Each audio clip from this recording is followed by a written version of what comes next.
The Land That Time Forgot by Edgar Rice Burroughs. Chapter 1. It must have been a little after 3 o'clock in the afternoon that it happened, the afternoon of June 3rd, 1916. It seems incredible that all that I have passed through, all those weird and terrifying experiences, should have been encompassed within so short a span as 3 brief months. Rather might I have experienced a cosmic cycle, with all its changes and evolutions, for that which I have seen with my own eyes in this brief interval of time, things that no other mortal eye had seen before. Glimpses of a world past, a world dead, a world so long dead that even in the lowest Cambrian stratum no trace of it remains. Fused with the melting inner crust, it has passed forever beyond the ken of man, other than in that lost pocket of the earth whither fate has borne me, and where my doom is sealed. I am here, and here must remain. After reading this far, my interest, which already had been stimulated by the finding of the manuscript, was approaching the boiling point. I had come to Greenland for the summer, on the advice of my physician, and was slowly being bored to extinction, as I had thoughtlessly neglected to bring sufficient reading matter. Being an indifferent fisherman, my enthusiasm for this form of sport soon waned. Yet in the absence of other forms of recreation, I was now risking my life in an entirely inadequate boat off Cape Farewell, at the southernmost extremity of Greenland. Greenland! As a descriptive appellation, it is a sorry joke, but my story has nothing to do with Greenland, nothing to do with me, so I shall get through with the one and the other as rapidly as possible. The inadequate boat finally arrived at a precarious landing, the natives waist deep in the surf assisting. I was carried ashore, and while the evening meal was being prepared, I wandered to and fro along the rocky, shattered shore. Bits of surf-harried beach clove the worn granite, or whatever the rocks of Cape Farewell may be composed of, and as I followed the ebbing tide down one of these soft stretches, I saw the thing. Were one to bump into a Bengal tiger in the ravine behind the Bimini Baths, one could be no more surprised than was I to see a perfectly good quart thermos bottle turning and twisting in the surf of Cape Farewell, at the southern extremity of Greenland. I rescued it, but I was soaked above the knees doing it, and then I sat down in the sand and opened it, and in the long twilight read the manuscript, neatly written and tightly folded, which was its contents. You have read the opening paragraph, and if you are an imaginative idiot like myself, you will want to read the rest of it, so I shall give it to you here, omitting quotation marks which are difficult of remembrance. In 2 minutes you will forget me. My home is in Santa Monica. I am, or was, junior member of my father's firm. We are shipbuilders. Of recent years we have specialized on submarines, which we have built for Germany, England, France, and the United States. I know a sub as a mother knows her baby's face, and have commanded a score of them on their trial runs. Yet my inclinations were all toward aviation. I graduated under Curtis, and after a long siege with my father, obtained his permission to try for the Lafayette Escadrille. As a stepping stone, I obtained an appointment in the American Ambulance Service, and was on my way to France when 3 shrill whistles altered in as many seconds my entire scheme of life. I was sitting on deck with some of the fellows who were going into the American Ambulance Service with me, my Airedale, Crown Prince Nobbler, asleep at my feet, when the first blast of the whistle shattered the peace and security of the ship. Ever since entering the U-boat zone, we had been on the lookout for periscopes, and children that we were, bemoaning the unkind fate that was to see us safely into France on the morrow without a glimpse of the dread marauders. We were young, we craved thrills, and God knows we got them that day, yet by comparison with that through which I have since passed, they were as tame as a Punch and Judy show. I shall never forget the ashy faces of the passengers as they stampeded for their life belts, though there was no panic. Nobs rose with a low growl. I rose also, and over the ship's side I saw, not 200 yards distant, the periscope of a submarine. While racing toward the liner, the wake of a torpedo was distinctly visible. We were aboard an American ship, which, of course, was not armed. We were entirely defenseless, yet without warning we were being torpedoed. I stood rigid, spellbound, watching the white wake of the torpedo. It struck us on the starboard side almost amidships. The vessel rocked as though the sea beneath it had been uptorn by a mighty volcano. We were thrown to the decks, bruised and stunned, and then above the ship, carrying with it fragments of steel and wood and dismembered human bodies, rose a column of water hundreds of feet into the air. The silence which followed the detonation of the exploding torpedo was almost equally horrifying. It lasted for perhaps 2 seconds, to be followed by the screams and moans of the wounded, the cursing of the men, and the hoarse commands of the ship's officers. They were splendid, they and their crew. Never before had I been so proud of my nationality as I was that moment. In all the chaos which followed the torpedoing of the liner, no officer or member of the crew lost his head or showed in the slightest any degree of panic or fear. While we were attempting to lower boats, the submarine emerged and trained guns on us. The officer in command ordered us to lower our flag, but this the captain of the liner refused to do. The ship was listing frightfully to starboard, rendering the port boats useless, while half the starboard boats had been demolished by the explosion. Even while the passengers were crowding the starboard rail and scrambling into the few boats left to us, the submarine commenced shelling the ship. I saw one shell burst in a group of women and children, and then I turned my head and covered my eyes. When I looked again, to horror was added chagrin, for with the emerging of the U-boat I had recognized her as a product of our own shipyard. I knew her to a rivet. I had superintended her construction. I had sat in that very conning tower and directed the efforts of the sweating crew below when first her prow clove the sunny summer waters of the Pacific. And now this creature of my brain and hand had turned Frankenstein, bent upon pursuing me to my death. A second shell exploded upon the deck. One of the lifeboats, frightfully overcrowded, swung at a dangerous angle from its davits. A fragment of the shell shattered the bow tackle, and I saw the women and children and the men vomited into the sea beneath, while the boat dangled stern up for a moment from its single davit, and at last, with increasing momentum, dived into the midst of the struggling victims screaming upon the face of the waters. Now I saw men spring to the rail and leap into the ocean. The deck was tilting to an impossible angle. Nobs braced himself with all 4 feet to keep from slipping into the scuppers, and looked up into my face with a questioning whine. I stooped and stroked his head. "Come on, boy," I cried, and running to the side of the ship, dived head foremost over the rail.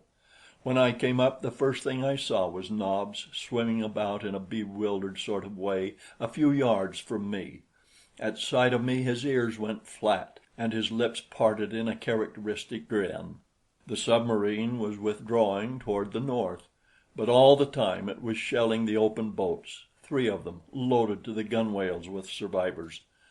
Fortunately, the small boats presented a rather poor target, which, combined with the bad marksmanship of the Germans, preserved their occupants from harm, and after a few minutes a blotch of smoke appeared upon the eastern horizon, and the U-boat submerged and disappeared. All the time the lifeboats had been pulling away from the danger of the sinking liner, and now, though I yelled at the top of my lungs, they either did not hear my appeals for help or else did not dare return to succor me. Nobs and I had gained some little distance from the ship when it rolled completely over and sank. We were caught in the suction only enough to be drawn backward a few yards, neither of us being carried beneath the surface. I glanced hurriedly about for something to which to cling. My eyes were directed toward the point at which the liner had disappeared, when there came from the depths of the ocean the muffled reverberation of an explosion, and almost simultaneously a geyser of water in which were shattered lifeboats, human bodies, steam, coal, oil, and the flotsam of a liner's deck, leaped high above the surface of the sea, a watery column momentarily marking the grave of another ship in this greatest cemetery of the seas. When the turbulent waters had somewhat subsided and the sea had ceased to spew up wreckage, I ventured to swim back in search of something substantial enough to support my weight and that of Nobs as well. I had gotten well over the area of the wreck when not a half dozen yards ahead of me a lifeboat shot bow foremost out of the ocean almost its entire length, to flop down upon its keel with a mighty splash. It must have been carried far below, held to its mother ship by a single rope, which finally parted to the enormous strain put upon it. In no other way can I account for its having leaped so far out of the water, a beneficent circumstance to which I doubtless owe my life and that of another far dearer to me than my own. I say beneficent circumstance even in the face of the fact that a fate far more hideous confronts us than that which we escaped that day. For because of that circumstance I have met her whom otherwise I never should have known. I have met and loved her. At least I have had that great happiness in life, nor can Caspak, with all her horrors, expunge that which has been. So for the thousandth time I thank the strange fate which sent that lifeboat hurtling upward from the green pit of destruction to which it had been dragged, sent it far up above the surface, emptying its water as it rose above the waves, and dropping it upon the surface of the sea, buoyant and safe. It did not take me long to clamber over its side and drag Nobs in to comparative safety, and then I glanced around upon the scene of death and desolation which surrounded us. The sea was littered with wreckage, among which floated the pitiful forms of women and children, buoyed up by their useless life belts. Some were torn and mangled. Others lay rolling quietly to the motion of the sea, their countenances composed and peaceful. Others were set in hideous lines of agony or horror. Close to the boat's side floated the figure of a girl. Her face was turned upward, held above the surface by her life belt, and was framed in a floating mass of dark and waving hair. She was very beautiful.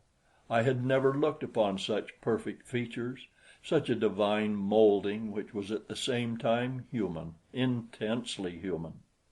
It was a face filled with character and strength and femininity, the face of one who was created to love and to be loved. The cheeks were flushed to the hue of life and health and vitality, and yet she lay there upon the bosom of the sea, dead. I felt something rise in my throat as I looked down upon that radiant vision, and I swore that I should live to avenge her murder. And then I let my eyes drop once more to the face upon the water, and what I saw nearly tumbled me backward into the sea, for the eyes in the dead face had opened, the lips had parted, and one hand was raised toward me in a mute appeal for succor. She lived! She was not dead! I leaned over the boat's side and drew her quickly into the comparative safety which God had given me. I removed her life belt and my soggy coat and made a pillow for her head. I chafed her hands and arms and feet. I worked over her for an hour, and at last I was rewarded by a deep sigh, and again those great eyes opened and looked into mine. At that I was all embarrassment. I have never been a ladies' man. At Leland Stanford I was the butt of the class because of my hopeless imbecility in the presence of a pretty girl, but the men liked me nevertheless. I was rubbing one of her hands when she opened her eyes, and I dropped it as though it were a red-hot rivet. Those eyes took me in slowly from head to foot. Then they wandered slowly around the horizon marked by the rising and falling gunwales of the lifeboat. They looked at Nobs and softened, and then came back to me filled with questioning. I stammered, moving away and stumbling over the next thwart. The vision smiled wanly. "Aye, aye, sir," she replied faintly, and again her lips drooped and her long lashes swept the firm, fair texture of her skin. "I hope that you are feeling better," I finally managed to say. "Do you know," she said after a moment of silence, "I have been awake for a long time, but I did not dare to open my eyes. I thought I must be dead, and I was afraid to look, for fear that I should see nothing but blackness about me. I am afraid to die. Tell me what happened after the ship went down. I remember all that happened before. Oh, but I wish that I might forget it." A sob broke her voice. "The beasts!" she went on after a moment. "And to think that I was to have married one of them, a lieutenant in the German navy." Presently she resumed as though she had not ceased speaking. "I went down and down and down. I thought I should never cease to sink. I felt no particular distress until I suddenly started upward at ever increasing velocity. Then my lungs seemed about to burst, and I must have lost consciousness, for I remember nothing more until I opened my eyes after listening to a torrent of invective against Germany and Germans. Tell me, please, all that happened after the ship sank." I told her then, as well as I could, all that I had seen, the submarine shelling the open boats and all the rest of it. She thought it marvelous that we should have been spared in so providential a manner, and I had a pretty speech upon my tongue's end, but lacked the nerve to deliver it. Nobs had come over and nosed his muzzle into her lap, and she stroked his ugly face, and at last she leaned over and put her cheek against his forehead. I have always admired Nobs, but this was the first time that it had ever occurred to me that I might wish to be Nobs. I wondered how he would take it, for he is as unused to women as I, but he took to it as a duck takes to water. What I lack of being a ladies' man, Nobs certainly makes up for as a ladies' dog. The old scallywag just closed his eyes and put on one of the softest sugar wouldn't melt in my mouth expressions you ever saw, and stood there taking it and asking for more. It made me jealous. "You seem fond of dogs," I said. "I am fond of this dog," she replied. Whether she meant anything personal in that reply I did not know, but I took it as personal, and it made me feel mighty good. As we drifted about upon that vast expanse of loneliness, it is not strange that we should quickly become well acquainted. Constantly we scanned the horizon for signs of smoke, venturing guesses as to our chances of rescue. But darkness settled, and the black night enveloped us without ever the sight of a speck upon the waters. We were thirsty, hungry, uncomfortable, and cold. Our wet garments had dried but little, and I knew that the girl must be in grave danger from the exposure to a night of cold and wet upon the water in an open boat, without sufficient clothing and no food. I had managed to bail all the water out of the boat with cupped hands, ending by mopping the balance up with my handkerchief, a slow and back-breaking procedure. Thus I had made a comparatively dry place for the girl to lie down low in the bottom of the boat, where the sides would protect her from the night wind, and when at last she did so, almost overcome as she was by weakness and fatigue, I threw my wet coat over her further to thwart the chill. But it was of no avail. As I sat watching her, the moonlight marking out the graceful curves of her slender young body, I saw her shiver. "Isn't there something I can do?" I asked. "You can't lie there chilled through all night. Can't you suggest something?" She shook her head. "We must grin and bear it," she replied after a moment. Nobbler came and lay down on the thwart beside me, his back against my leg, and I sat staring in dumb misery at the girl, knowing in my heart of hearts that she might die before morning came. for what with the shock and exposure, she had already gone through enough to kill almost any woman. And as I gazed down at her, so small and delicate and helpless, there was born slowly within my breast a new emotion. It had never been there before. Now it will never cease to be there. It made me almost frantic in my desire to find some way to keep warm and cooling lifeblood in her veins. I was cold myself, though I had almost forgotten it until Nobbler moved and I felt a new sensation of cold along my leg against which he had lain, and suddenly realized that in that one spot I had been warm. Like a great light came the understanding of a means to warm the girl. Immediately I knelt beside her to put my scheme into practice, when suddenly I was overwhelmed with embarrassment. Would she permit it, even if I could muster the courage to suggest it? Then I saw her frame convulse shudderingly, her muscles reacting to her rapidly lowering temperature, and casting prudery to the winds, I threw myself down beside her and took her in my arms, pressing her body close to mine. She drew away suddenly, voicing a little cry of fright, and tried to push me from her. "Forgive me," I managed to stammer. "It is the only way.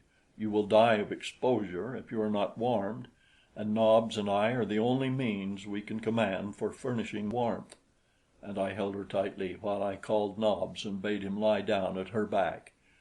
The girl didn't struggle any more when she learned my purpose, but she gave 2 or 3 little gasps and then began to cry softly, burying her face on my arm, and thus she fell asleep. Chapter 2. Toward morning I must have dozed, though it seemed to me at the time that I had lain awake for days instead of hours. When I finally opened my eyes, it was daylight, and the girl's hair was in my face, and she was breathing normally. I thanked God for that. She had turned her head during the night, so that as I opened my eyes, I saw her face not an inch from mine, my lips almost touching hers. It was Nobs who finally awoke her. He got up, stretched, turned around a few times, and lay down again, and the girl opened her eyes and looked into mine.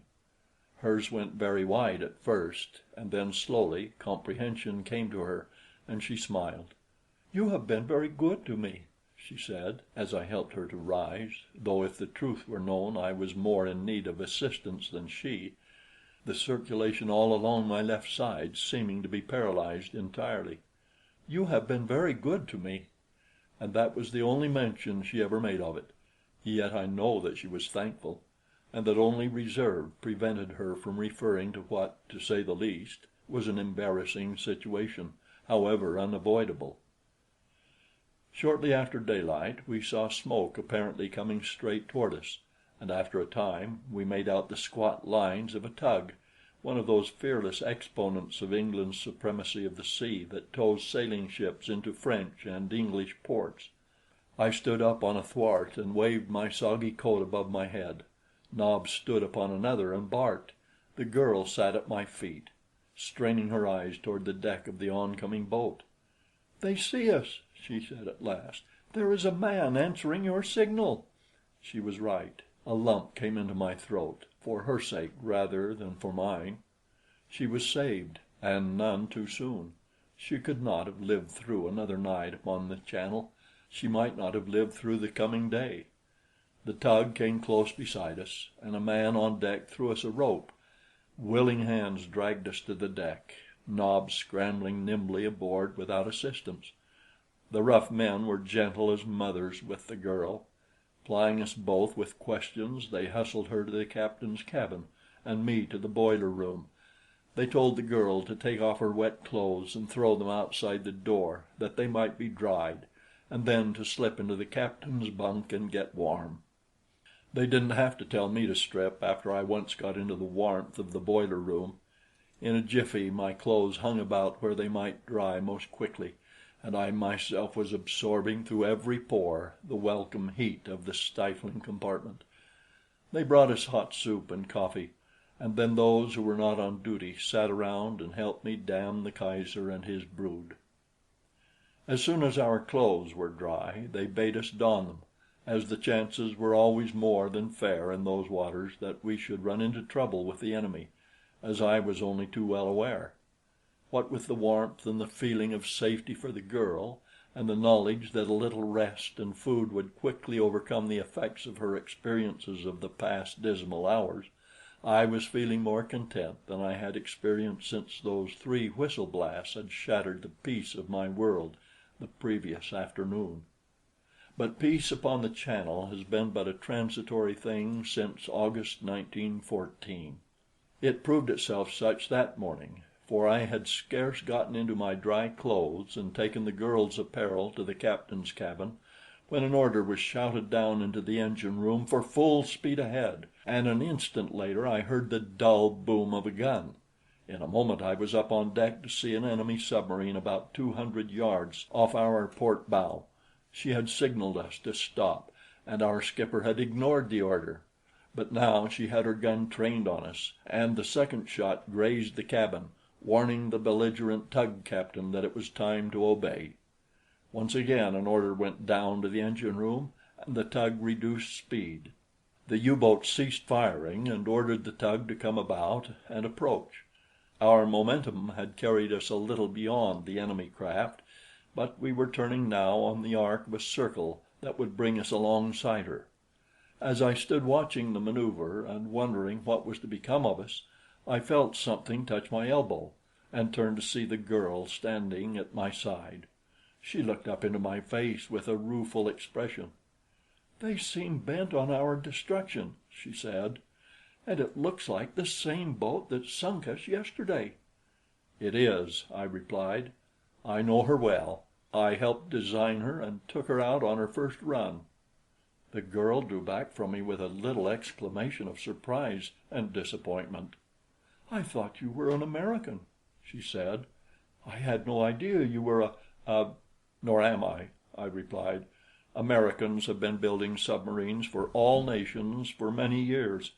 I wish, though, that we had gone bankrupt, my father and I, before ever we turned out that Frankenstein of a thing." We were approaching the U-boat at half speed now, and I could almost distinguish the features of the men upon her deck. A sailor stepped to my side and slipped something hard and cold into my hand. I did not have to look at it to know that it was a heavy pistol. "Take her and use her," was all he said. Our bow was pointed straight toward the U-boat now as I heard word pass to the engine for full speed ahead. I instantly grasped the brazen effrontery of the plucky English skipper.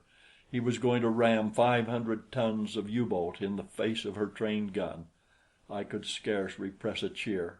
At first the Boches didn't seem to grasp his intention. Evidently they thought they were witnessing an exhibition of poor seamanship, and they yelled their warnings to the tug to reduce speed and throw the helm hard to port. We were within 50 feet of them when they awakened to the intentional menace of our maneuver. Their gun crew was off its guard, but they sprang to their piece now and sent a futile shell above our heads. Nobs leaped about and barked furiously. "Let 'em have it!" commanded the tug captain, and instantly revolvers and rifles poured bullets upon the deck of the submersible. 2 of the gun crew went down. The other trained their piece at the waterline of the oncoming tug. The balance of those on deck replied to our small arms fire, directing their efforts toward the man at our wheel. I hastily pushed the girl down the companionway leading to the engine room, and then I raised my pistol and fired my first shot at a Boche. What happened in the next few seconds happened so quickly that details are rather blurred in my memory. I saw the helmsman lunge forward upon the wheel, pulling the helm around so that the tug sheered off quickly from her course, and I recall realizing that all our efforts were to be in vain, because of all the men aboard, fate had decreed that this one should fall first to an enemy bullet. I saw the depleted gun crew on the submarine fire their piece, and I felt the shock of impact and heard the loud explosion as the shell struck and exploded in our bow. I saw and realized these things even as I was leaping into the pilot house and grasping the wheel, standing astride the dead body of the helmsman. With all my strength I threw the helm to starboard, but it was too late to effect the purpose of our skipper. The best I did was to scrape alongside the sub. I heard someone shriek an order into the engine room. The boat shuddered and trembled to the sudden reversing of the engines, and our speed quickly lessened. Then I saw what that madman of a skipper planned since his first scheme had gone wrong. With a loud yelled command, he leaped to the slippery deck of the submersible, and at his heels came his hardy crew. I sprang from the pilot house and followed, not to be left out in the cold when it came to strafing the Boches. From the engine room companionway came the engineer and stockers, and together we leaped after the balance of the crew and into the hand-to-hand fight that was covering the wet deck with red blood. Beside me came Nobs, silent now and grim. Germans were emerging from the open hatch to take part in the battle on deck.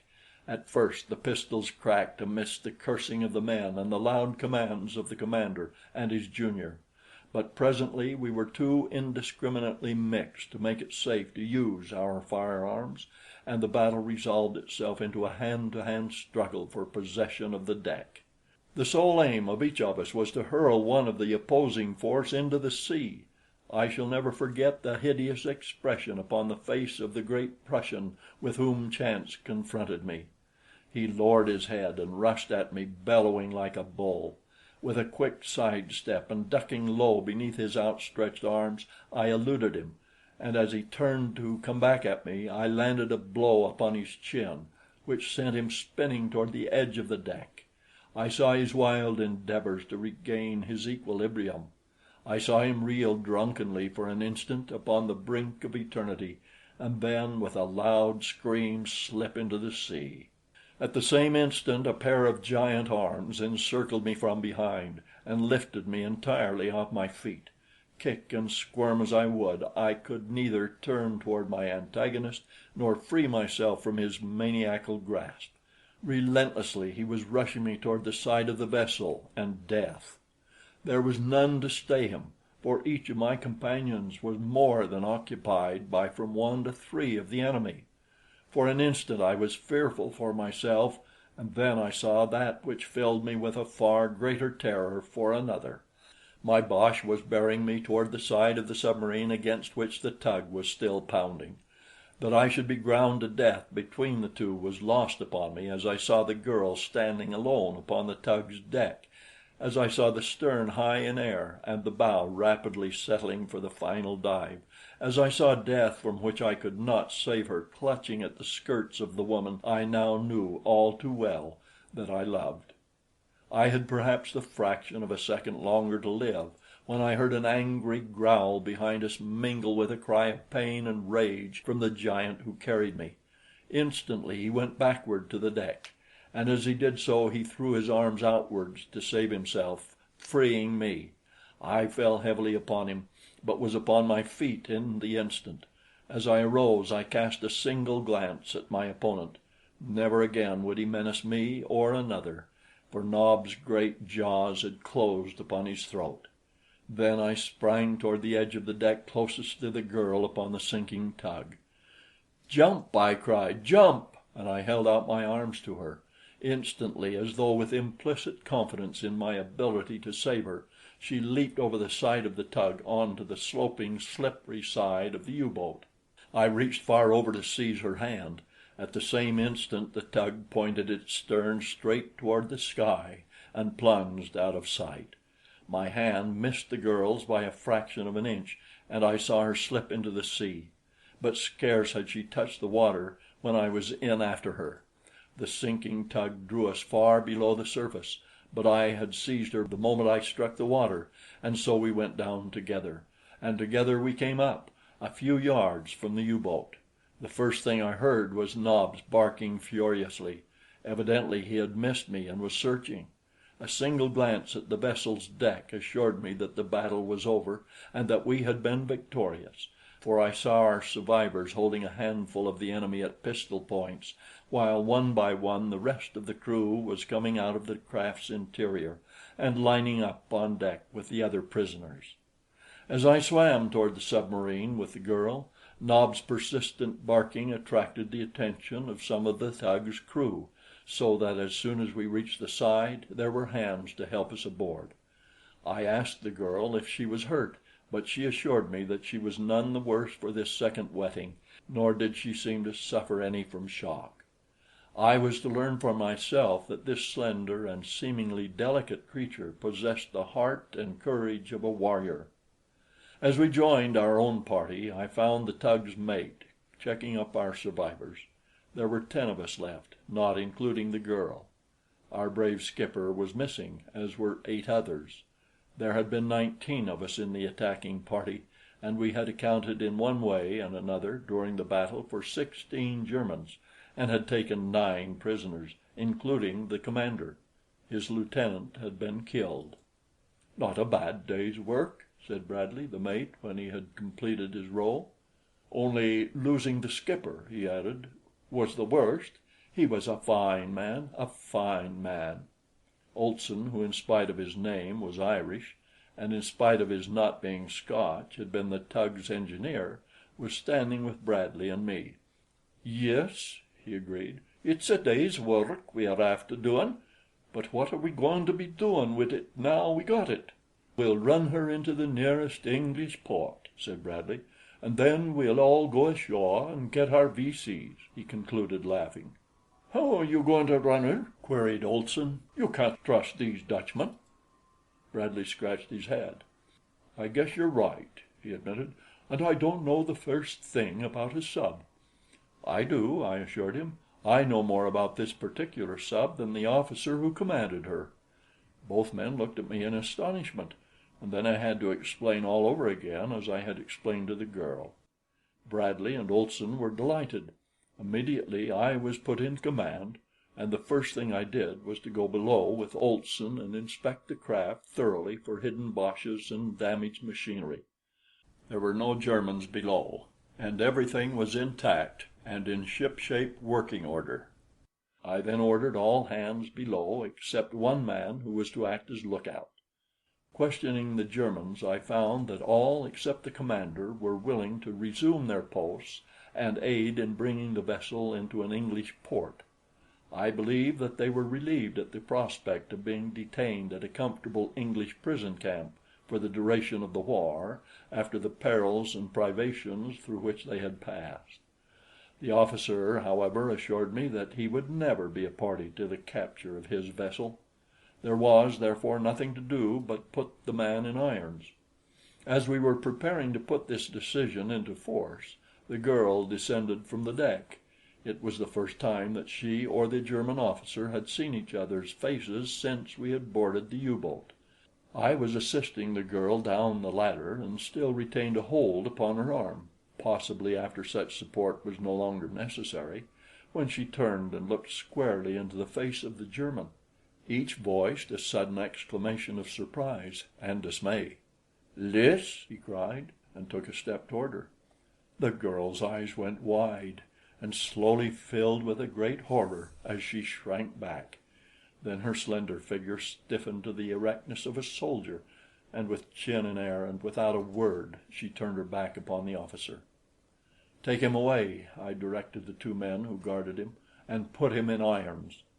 When he had gone, the girl raised her eyes to mine. "He is the German of whom I spoke," she said. "He is Baron von Schoenvorts." I merely inclined my head. She had loved him. I wondered if in her heart of hearts she did not love him yet. Immediately I became insanely jealous. I hated Baron Friedrich von Schoenvorts with such utter intensity that the emotion thrilled me with a species of exultation. But I didn't have much chance to enjoy my hatred then, for almost immediately the lookout poked his face over the hatchway and bawled down that there was smoke on the horizon, dead ahead. Immediately I went on deck to investigate, and Bradley came with me. "If she's friendly," he said, "we'll speak her. If she's not, we'll sink her, eh, Captain?" "Yes, Lieutenant," I replied, and it was his turn to smile. We hoisted the Union Jack and remained on deck, asking Bradley to go below and assign to each member of the crew his duty, placing one Englishman with a pistol beside each German. "Half speed ahead," I commanded. More rapidly now we closed the distance between ourselves and the stranger, until I could plainly see the red ensign of the British merchant marine. My heart swelled with pride at the thought that presently admiring British tars would be congratulating us upon our notable capture. And just about then the merchant steamer must have sighted us, for she veered suddenly toward the north, and a moment later dense volumes of smoke issued from her funnels. Then, steering a zigzag course, she fled from us as though we had been the bubonic plague. I altered the course of the submarine and set off in chase, but the steamer was faster than we and soon left us hopelessly astern. With a rueful smile, I directed that our original course be resumed, and once again we set off toward merry England. That was 3 months ago, and we haven't arrived yet, nor is there any likelihood that we ever shall.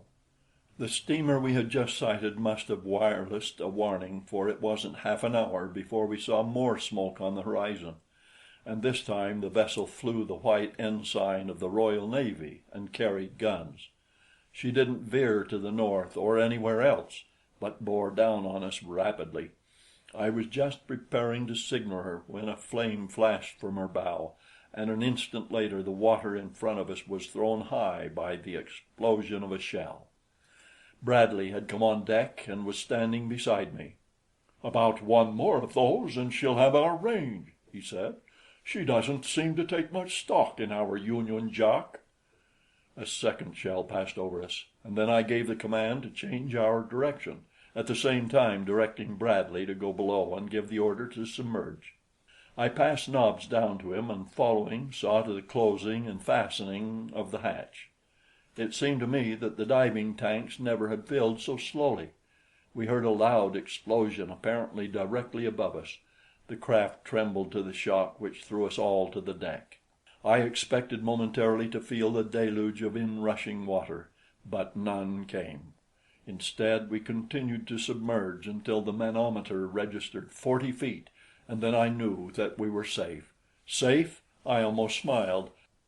I had relieved Olson, who had remained in the tower at my direction, having been a member of one of the early British submarine crews, and therefore having some knowledge of the business. Bradley was at my side. He looked at me quizzically. "What the devil are we to do?" he asked. "The merchantman will flee us. The war vessel will destroy us. Neither will believe our colors or give us a chance to explain. We will meet even a worse reception if we go nosing around a British port. Mines, nets, and all of it. We can't do it." "Let's try it again when this fellow has lost the scent," I urged. "There must come a ship that will believe us." And try it again we did, only to be almost rammed by a huge freighter. Later we were fired upon by a destroyer, and 2 merchantmen turned and fled at our approach.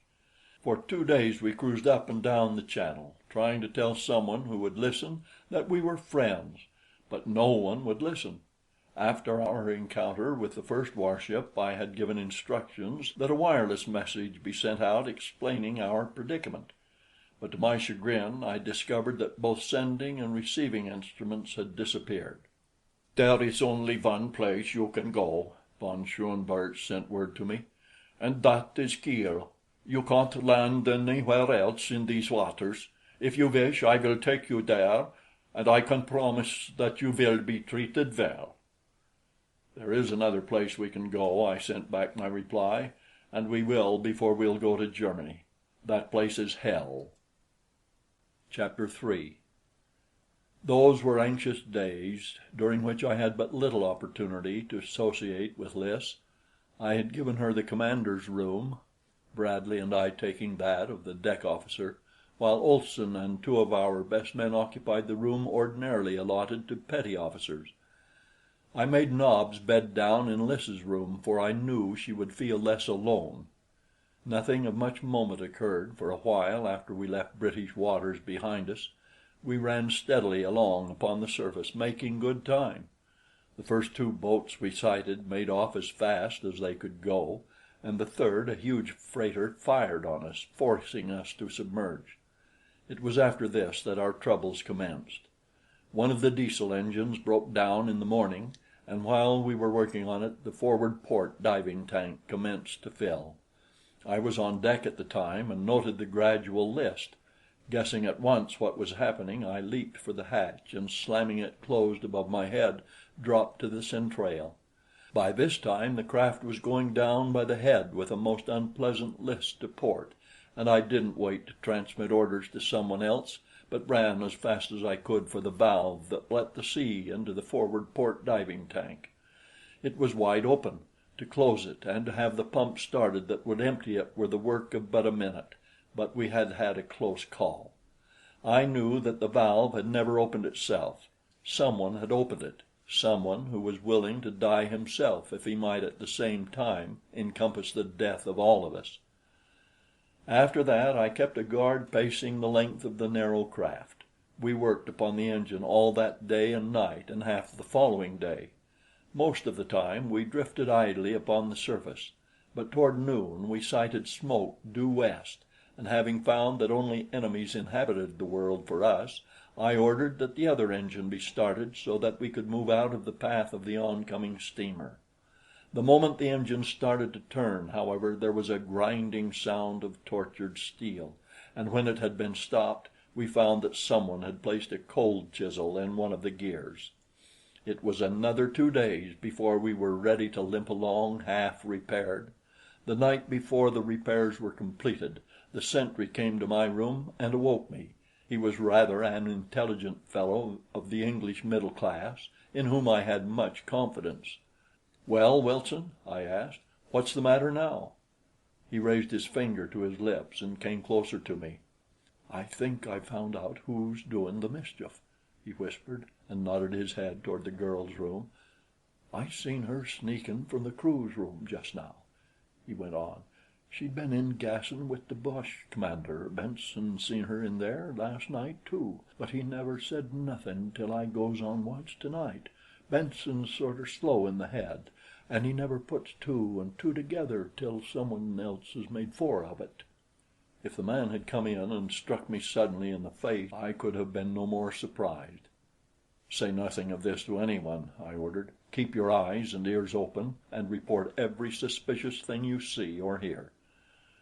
The man saluted and left me, but for an hour or more I tossed restless upon my hard bunk in an agony of jealousy and fear. Finally I fell into a troubled sleep. It was daylight when I awoke. We were steaming along slowly upon the surface, my orders having been to proceed at half speed until we could take an observation and determine our position. The sky had been overcast all the previous day and all night, but as I stepped into the centrale that morning, I was delighted to see that the sun was again shining. The spirits of the men seemed improved. Everything seemed propitious. I forgot at once the cruel misgivings of the past night as I set to work to take my observations. What a blow awaited me! The sextant and chronometer had both been broken beyond repair, and they had been broken just this very night. They had been broken upon the night that Lys had been seen talking with von Schoenvorts. I think that it was this last thought which hurt me the worst. I could look the other disaster in the face with equanimity, but the bald fact that Lys might be a traitor appalled me. I called Bradley and Olson on deck and told them what had happened, but for the life of me I couldn't bring myself to repeat what Wilson had reported to me the previous night. In fact, as I had given the matter thought, it seemed incredible that the girl could have passed through my room, in which Bradley and I slept, and then carried on a conversation in the crew's room, in which von Schoenvorts was kept without having been seen by more than a single man. Bradley shook his head. "I can't make it out," he said. "One of those boches must be pretty clever to come it over us all like this. But they haven't harmed us as much as they think. There are still the extra instruments." It was my turn now to shake a doleful head. "There are no extra instruments," I told them. "They too have disappeared, as did the wireless apparatus." Both men looked at me in amazement. "We still have the compass and the sun," said Olson. "They may be after getting the compass some night, but they's too many of us around in the daytime for 'em to get the sun." It was then that one of the men stuck his head up through the hatchway, and seeing me, asked permission to come on deck and get a breath of fresh air. I recognized him as Benson, the man who, Wilson had said, reported having seen Lys with von Schoenvorts 2 nights before. I motioned him on deck and then called him to one side, asking if he had seen anything out of the way or unusual during his trick on watch the night before. The fellow scratched his head a moment and said no, and then, as though it was an afterthought, he told me that he had seen the girl in the crew's room about midnight, talking with the German commander, but as there hadn't seemed to him to be any harm in that, he hadn't said anything about it. Telling him never to fail to report to me anything in the slightest out of the ordinary routine of the ship, I dismissed him.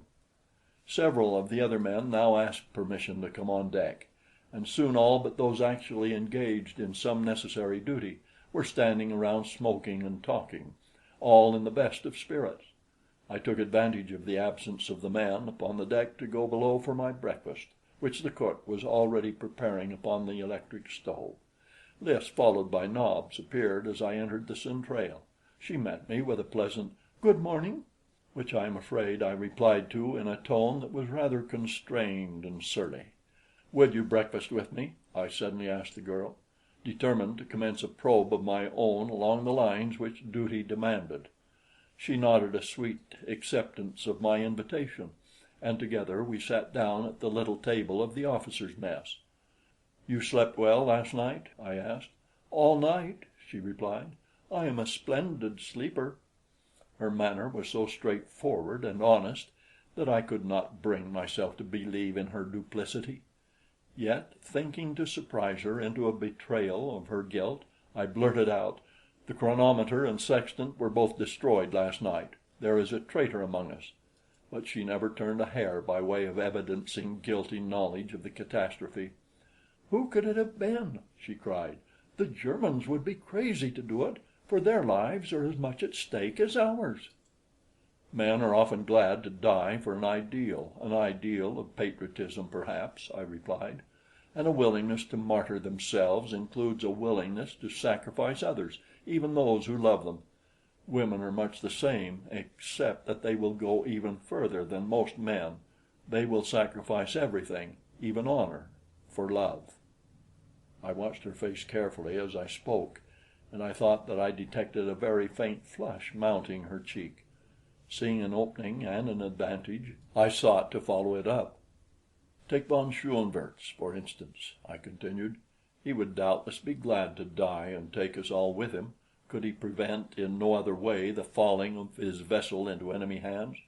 He would sacrifice anyone, even you, and if you still love him, you might be his ready tool. Do you understand me?" She looked at me in wide-eyed consternation for a moment, and then she went very white and rose from her seat. "I do," she replied, and turning her back upon me, she walked quickly toward her room. I started to follow, for even believing what I did, I was sorry that I had hurt her.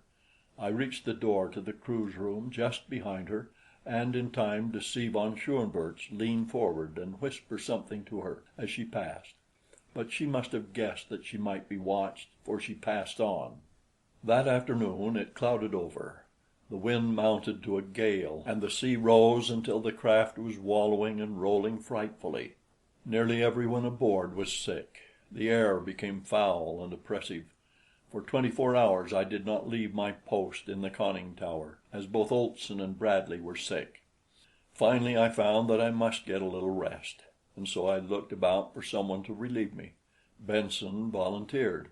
He had not been sick, and assured me that he was a former R.N. man and had been detailed for submarine duty for over 2 years.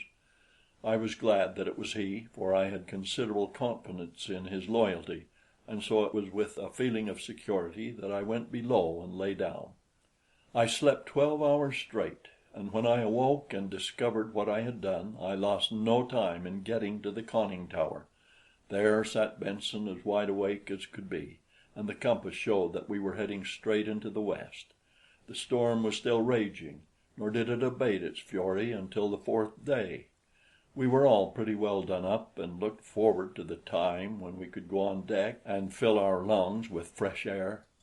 During the whole 4 days I had not seen the girl, as she evidently kept closely to her room, and during this time no untoward incident had occurred aboard the boat, a fact which seemed to strengthen the web of circumstantial evidence about her. For 6 more days after the storm lessened, we still had fairly rough weather, nor did the sun once show himself during all that time. For the season, it was now the middle of June, the storm was unusual, but being from Southern California, I was accustomed to unusual weather. In fact, I have discovered that the world over, unusual weather prevails at all times of the year. We kept steadily to our westward course, and as the U-33 was one of the fastest submersibles we had ever turned out, I knew that we must be pretty close to the North American coast. What puzzled me most was the fact that for 6 days we had not sighted a single ship. It seemed remarkable that we could cross the Atlantic almost to the coast of the American continent without glimpsing smoke or sail, and at last I came to the conclusion that we were way off our course, but whether to the north or to the south of it I could not determine. On the 7th day the sea lay comparatively calm at early dawn. There was a slight haze upon the ocean which had cut off our view of the stars, but conditions all pointed toward a clear morrow, and I was on deck anxiously awaiting the rising of the sun. My eyes were glued upon the impenetrable mist astern, for there in the east I should see the first glow of the rising sun that would assure me we were still upon the right course. Gradually the heavens lightened, but astern I could see no intenser glow that would indicate the rising sun behind the mist. Bradley was standing at my side. Presently he touched my arm. "Look, captain," he said, and pointed south. I looked and gasped, for there, directly to port, I saw outlined through the haze the red top of the rising sun. Hurrying to the tower, I looked at the compass. It showed that we were holding steadily upon our westward course. Either the sun was rising in the south, or the compass had been tampered with. The conclusion was obvious. I went back to Bradley and told him what I had discovered. "And," I concluded, "we can't make another 500 knots without oil. Our provisions are running low, and so is our water. God only knows how far south we have run." "There is nothing to do," he replied, "other than to alter our course once more toward the west. We must raise land soon, or we shall all be lost." I told him to do so, and then I set to work improvising a crude sextant with which we finally took our bearings in a rough and most unsatisfactory manner, for when the work was done we did not know how far from the truth the result might be. It showed us to be about 20 minutes north and 30 minutes west, nearly 2,500 miles off our course. In short, if our reading was anywhere near correct, we must have been traveling due south for 6 days. Bradley now relieved Benson, for we had arranged our shifts so that the latter and Olson now divided the nights, while Bradley and I alternated with one another during the days. I questioned both Olson and Benson closely in the matter of the compass, but each stoutly maintained that no one had tampered with it during his tour of duty. Benson gave me a knowing smile, as much as to say, "Well, you and I know who did this." Yet I could not believe that it was the girl. We kept to our westerly course for several hours, when the lookout's cry announced a sail. I ordered the U-33's course altered, and we bore down upon the stranger, for I had come to a decision which was the result of necessity. We could not lie there in the middle of the Atlantic and starve to death if there was any way out of it. The sailing ship saw us while we were still a long way off, as was evidenced by her efforts to escape. There was scarcely any wind, however, and her case was hopeless. So when we drew near and signaled her to stop, she came into the wind and lay there with her sails flapping idly. We moved in quite close to her. She was the Balmen of Halmstad, Sweden, with a general cargo from Brazil for Spain. I explained our circumstances to her skipper and asked for food, water, and oil. But when he found that we were not German, he became very angry and abusive, and started to draw away from us. But I was in no mood for any such business. Turning toward Bradley, who was in the conning tower, I snapped out, "Gun service on deck! To the diving stations!" We had no opportunity for drill, but every man had been posted as to his duties, and the German members of the crew understood that it was obedience or death for them, as each was accompanied by a man with a pistol. Most of them, though, were only too glad to obey me. Bradley passed the order down into the ship, and a moment later the gun crew clambered up the narrow ladder and at my direction trained their piece upon the slow-moving Swede. "Fire a shot across her bow," I instructed the gun captain. Accept it from me, it didn't take that Swede long to see the error of his way and get the red and white pennant signifying "I understand" to the masthead. Once again the sails flapped idly, and then I ordered him to lower a boat and come after me. With Olson and a couple of Englishmen, I boarded the ship and from her cargo selected what we needed: oil, provisions, and water. I gave the master of the Balmen a receipt for what we took, together with an affidavit signed by Bradley, Olson, and myself, stating briefly how we had come into possession of the U-33 and the urgency of our need for what we took. We addressed both to any British agent with the request that the owners of the Balmen be reimbursed, but whether or not they were, I do not know. Note: late in July 1916, an item in the shipping news mentioned a Swedish sailing vessel, Balmen, Ray de Janeiro, to Barcelona, sunk by a German raider sometime in June. A single survivor in an open boat was picked up off the Cape Verde Islands in a dying condition. He expired without giving any details. With water, food, and oil aboard, we felt that we had obtained a new lease of life. Now, too, we knew definitely where we were, and I determined to make for Georgetown, British Guiana, but I was destined to again suffer bitter disappointment. 6 of us of the loyal crew had come on deck either to serve the gun or board the Swede during our set to with her, and now one by one we descended the ladder into the centrale. I was the last to come, and when I reached the bottom, I found myself looking into the muzzle of a pistol in the hands of Baron Friedrich von Schoenvorts. I saw all my men lined up at one side, with the remaining 8 Germans standing guard over them. I couldn't imagine how it had happened, but it had. Later I learned that they had first overpowered Benson, who was asleep in his bunk, and taken his pistol from him, and then had found it an easy matter to disarm the cook and the remaining 2 Englishmen below.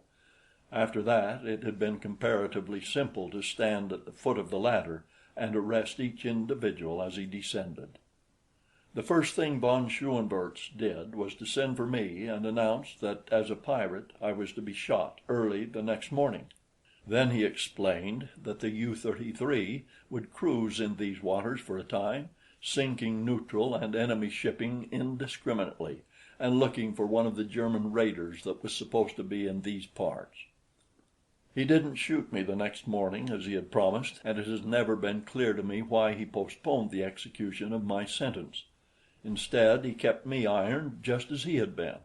Then he kicked Bradley out of my room and took it all to himself. We cruised for a long time, sinking many vessels, all but one by gunfire, but we did not come across a German raider.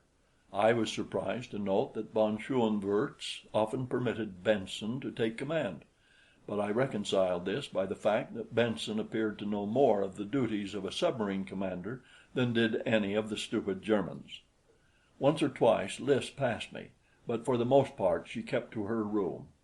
The first time she hesitated as though she wished to speak to me, but I did not raise my head, and finally she passed on. Then one day came the word that we were about to round the Horn, and that von Schoenvorts had taken it into his fool head to cruise up along the Pacific coast of North America and prey upon all sorts and conditions of merchantmen. "I'll put the fear of God and the Kaiser into them," he said. The very first day we entered the South Pacific we had an adventure. It turned out to be quite the most exciting adventure I had ever encountered. It fell about this way. About 8 bells of the forenoon watch, I heard a hail from the deck, and presently the footsteps of the entire ship's company, from the amount of noise I heard at the ladder. Someone yelled back to those who had not yet reached the level of the deck, It's the raider, the German raider Geyer." I saw that we had reached the end of our rope. Below all was quiet. Not a man remained. A door opened at the end of the narrow hull, and presently Nobs came trotting up to me. He licked my face and rolled over on his back, reaching for me with his big awkward paws. Then other footsteps sounded, approaching me. I knew whose they were, and I looked straight down at the flooring. The girl was coming almost at a run. She was at my side immediately. "Here!" she cried. "Quick!" And she slipped something into my hand. It was a key, the key to my irons. At my side she also laid a pistol, and then she went on into the centrale. As she passed me, I saw that she carried another pistol for herself. It did not take me long to liberate myself, and then I was at her side. "How can I thank you?" I started, but she shut me up with a word. "Do not thank me," she said coldly. "I do not care to hear your thanks or any other expression from you. Do not stand there looking at me. I have given you a chance to do something. Now do it." The last was a peremptory command that made me jump. Glancing up, I saw that the tower was empty, and I lost no time in clambering up, looking about me. About 100 yards off lay a small, swift cruiser raider, and above her floated the German man of war's flag. A boat had just been lowered, and I could see it moving toward us, filled with officers and men. The cruiser lay dead ahead. "My," I thought, "what a wonderful I stopped even thinking, so surprised and shocked was I by the boldness of my imagery. The girl was just below me. I looked down on her wistfully. Could I trust her? Why had she released me at this moment? I must. There was no other way. I dropped back below. "Ask Olson to step down here, please," I requested, "and don't let anyone see you ask him." She looked at me with a puzzled expression on her face for the barest fraction of a second, and then she turned and went up the ladder. A moment later Olson returned, and the girl followed him. "Quick!" I whispered to the big Irishman, and made for the bow compartment where the torpedo tubes are built into the boat. Here, too, were the torpedoes. The girl accompanied us, and when she saw the thing I had in mind, she stepped forward and lent a hand to the swinging of the great cylinder of death and destruction into the mouth of its tube. With oil and main strength we shoved the torpedo home and shut the tube. Then I ran back to the conning tower, praying in my heart of hearts that the U-33 had not swung her bow away from the prey. No, thank God. Never could aim have been truer. I signaled back to Olson. "Let her go!" The U-33 trembled from stem to stern as the torpedo shot from its tube. I saw the white wake leap from her bow straight toward the enemy cruiser. A chorus of hoarse yells arose from the deck of our own craft. I saw the officers stand suddenly erect in the boat that was approaching us, and I heard loud cries and curses from the raider. Then I turned my attention to my own business. Most of the men on the submarine's deck were standing in paralyzed fascination, staring at the torpedo. Bradley happened to be looking toward the conning tower and saw me. I sprang on deck and ran toward him. "Quick!" I whispered. "While they are stunned, we must overcome them." A German was standing near Bradley, just in front of him. The Englishman struck the fellow a frantic blow upon the neck, and at the same time snatched his pistol from its holster. Von Schoenvorts had recovered from his first surprise quickly, and had turned toward the main hatch to investigate. I covered him with my revolver, and at the same instant the torpedo struck the raider, the terrific explosion drowning the German's command to his men. Bradley was now running from one to another of our men, and though some of the Germans saw and heard him, they seemed too stunned for action. Olson was below, so that there were only 9 of us against 8 Germans, for the man Bradley had struck still lay upon the deck. Only 2 of us were armed, but the heart seemed to have gone out of the Boches, and they put up but half-hearted resistance. Von Schoenvorts was the worst. He was fairly frenzied with rage and chagrin, and he came charging for me like a mad bull, and as he came he discharged his pistol. If he'd stopped long enough to take aim, he might have gotten me, but his pace made him wild, so that not a shot touched me, and then we clinched and went to the deck. This left 2 pistols which 2 of my men were quick to appropriate. The Baron was no match for me in a hand-to-hand encounter, and I soon had him pinned to the deck and the life almost choked out of him. A half hour later things had quieted down, and all was much the same as before the prisoners had revolted, only we kept a much closer watch on von Schoenvorts. The Geyer had sunk while we were still battling upon our deck, and afterward we had drawn away toward the north, leaving the survivors to the attention of the single boat which had been making its way toward us when Olson launched the torpedo. I suppose the poor devils never reached land, and if they did, they most probably perished on that cold and unhospitable shore, but I couldn't permit them aboard the U-33. We had all the Germans we could take care of. That evening the girl asked permission to go on deck. She said that she felt the effects of long confinement below, and I readily granted her request. I could not understand her, and I craved an opportunity to talk with her again in an effort to fathom her and her intentions, and so I made it a point to follow her up the ladder. It was a clear, cold, beautiful night. The sea was calm except for the white water at our bow and the two long radiating swells running far off into the distance upon either hand astern, forming a great V which our propellers filled with choppy waves. Benson was in the tower. We were bound for San Diego, and all looked well. Lys stood with a heavy blanket wrapped around her slender figure, and as I approached her, she half turned toward me to see who it was. When she recognized me, she immediately turned away. "I want to thank you," I said, "for your bravery and loyalty. You were magnificent. I am sorry that you had reason before to think that I doubted you." "You did doubt me," she replied in a level voice. "You practically accused me of aiding Baron von Schoenvorts.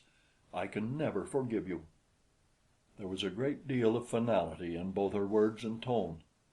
"I could not believe it," I said, "and yet two of my men reported having seen you in conversation with von Schoenvorts late at night upon two separate occasions, after each of which some great damage was found done us in the morning. I didn't want to doubt you, but I carried all the responsibility of the lives of these men, of the safety of the ship, of your life and mine. I had to watch you, and I had to put you on your guard against a repetition of your madness." She was looking at me now with those great eyes of hers, very wide and round. "Who told you that I spoke with Baron von Schoenvorts at night, or any other time?" she asked. "I cannot tell you, Lys," I replied, "but it came to me from two different sources." "Then two men have lied," she asserted without heat. "I have not spoken to Baron von Schoenvorts other than in your presence when first we came aboard the U-33. And please, when you address me, remember that to others than my intimates I am Miss La Rue." Did you ever get slapped in the face when you least expected it? No? Well, then you do not know how I felt at that moment. I could feel the hot, red flush surging up my neck, across my cheeks, over my ears, clear to my scalp, and it made me love her all the more. It made me swear inwardly 1,000 solemn oaths that I would win her. Chapter 4. For several days things went along in about the same course. I took our position every morning with my crude sextant, but the results were always most unsatisfactory. They always showed a considerable westing when I knew that we had been sailing due north. I blamed my crude instrument and kept on. Then one afternoon the girl came to me. "Pardon me," she said, "but were I you, I should watch this man Benson, especially when he is in charge." I asked her what she meant, thinking I could see the influence of von Schoenvorts raising a suspicion against one of my most trusted men. "If you will note the boat's course a half hour after Benson goes on duty," she said, "you will know what I mean, and you will understand why he prefers a night watch. Possibly, too, you will understand some other things that have taken place aboard." Then she went back to her room, thus ending the conversation. I waited until half an hour after Benson had gone on duty, passing through the conning tower where Benson sat and looking at the compass. It showed that our course was north by west, that is, 1 point west of north, which was, for our assumed position, about right. I was greatly relieved to find that nothing was wrong, for the girl's words had caused me considerable apprehension. I was about to return to my room when a thought occurred to me that again caused me to change my mind, and incidentally came near proving my death warrant. When I had left the conning tower, little more than a half hour since, the sea had been breaking over the port bow, and it seemed to me quite improbable that in so short a time an equally heavy sea could be deluging us from the opposite side of the ship. Winds may change quickly, but not a long, heavy sea. There was only one other solution. Since I left the tower, our course had been altered some 8 points. Turning quickly, I climbed out upon the conning tower. A single glance at the heavens confirmed my suspicions. The constellations which should have been dead ahead were directly starboard. We were sailing due west. Just for an instant longer I stood there to check up my calculations. I wanted to be quite sure before I accused Benson of perfidy, and about the only thing I came near making quite sure of was my death. I cannot see even now how I escaped it. I was standing on the edge of the conning tower when a heavy palm suddenly struck me between the shoulders and hurled me into space. The drop to the triangular deck forward of the conning tower might easily have broken a leg for me, or I might have slipped off onto the deck and rolled overboard. But fate was upon my side, as I was only slightly bruised. As I came to my feet, I heard the conning tower cover slam. There is a ladder which leads from the deck to the top of the tower. Up this I scrambled as fast as I could go, but Benson had the cover tight before I reached it. I stood there a moment in dumb consternation. What did the fellow intend? What was going on below? If Benson was a traitor, how could I know that there were not other traitors among us? I cursed myself for my folly in going out upon the deck, and then this thought suggested another, a hideous one. Who was it that had really been responsible for my being here? Thinking to attract attention from inside the craft, I again ran down the ladder and onto the small deck, only to find that the steel covers of the conning tower windows were shut. And then I leaned with my back against the tower and cursed myself for a gullible idiot. I glanced at the bow. The sea seemed to be getting heavier, for every wave now washed completely over the lower deck. I watched them for a moment, and then a sudden chill pervaded my entire being. It was not the chill of wet clothing or the dashing spray which drenched my face. No, it was the chill of the hand of death upon my heart. In an instant I had turned the last corner of life's highway and was looking God Almighty in the face. The U-33 was being slowly submerged. It would be difficult, even impossible, to set down in writing my sensations at that moment. All I can particularly recall is that I laughed, though neither from a spirit of bravado nor from hysteria. And I wanted to smoke. Lord, how I did want to smoke! But that was out of the question. I watched the water rise until the little deck I stood on was awash, and then I clambered once more to the top of the conning tower.